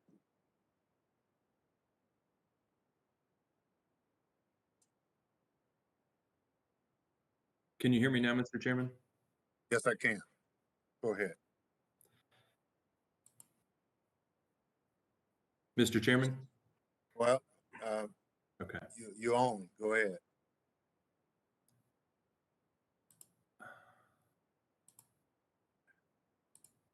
Secretary Mayorkas. As has been cited throughout this hearing today, Customs and Border Patrol has encountered 208,887 migrants on the southwest border this past August, a 317% increase compared to the prior year. CBP is currently encountering over 5,000 more individuals per day than in August 2020.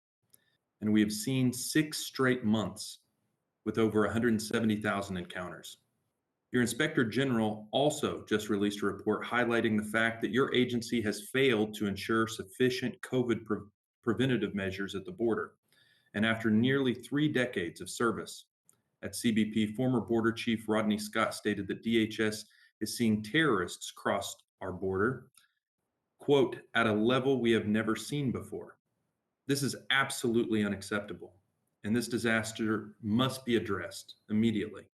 What specifically are you doing at DHS to ensure that our borders are secure and that Americans are kept safe amidst all of this chaos?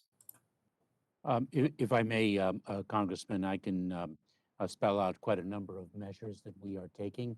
Let me focus, if I may, on August. The number of encounters that you identify does not reflect the number of individuals encountered, because we do have a level of recidivism there.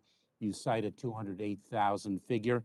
In fact, the unique encounters, the number of different individuals encountered in August, was 156,641. So we've taken a number of measures, enforcement measures.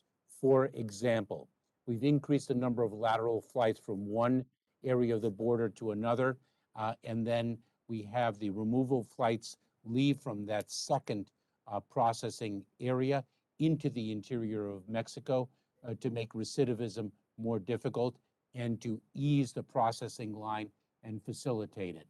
That is one example of a measure that we have taken. We have, in fact, instituted a policy to criminally prosecute recidivist individuals who've been removed previously. We are working with the Northern Triangle countries to receive more individuals more rapidly so that we can effect removals more. Those are some examples of the measures that we are taking from an enforcement perspective. We also have an obligation, albeit in a COVID-19 environment, because we are employing the CDC's Title 42 Public Health Authority. We do have an obligation to enforce all laws. That is also not only the laws of accountability, but the laws of humanitarian relief. Those are equally on the books as well. And many of the individuals whom we encounter claim asylum and have a right to have those asylum claims heard as our laws provide. Thank you, Mr. Secretary. Could you provide what percentage of migrants have been processed through Title 42 as opposed to Title 8? So let's take a look, if I may, Congressman, at the August numbers. So of the numbers that I have indicated, the 93,414 have been processed for expulsion under Title 42, and 115,473 have been processed for expulsion under Title 8. Thank you very much, Mr. Secretary. I yield back. Gentleman yields back. The Secretary has reiterated during this hearing his willingness to provide requested updates to members in an appropriate setting. We will work and coordinate that with the Secretary. And if at all possible, Mr. Director, we might try to get you there too, given some of the information you were not able to provide at this hearing, so that the members can have as full a view of what the landscape looks like in a classified and unclassified setting. So we'll try to work with everybody, as well as our third witness, who perhaps can help us on the international front to tie some of the areas together too. But for sure, we'll get FBI and DHS, and obviously, if we need to include others, we will. I thank the witnesses for their testimony and members for their questions. The members of the committee may have additional questions for the witnesses, and we ask you to respond expeditiously in writing to those questions. Without objection, I also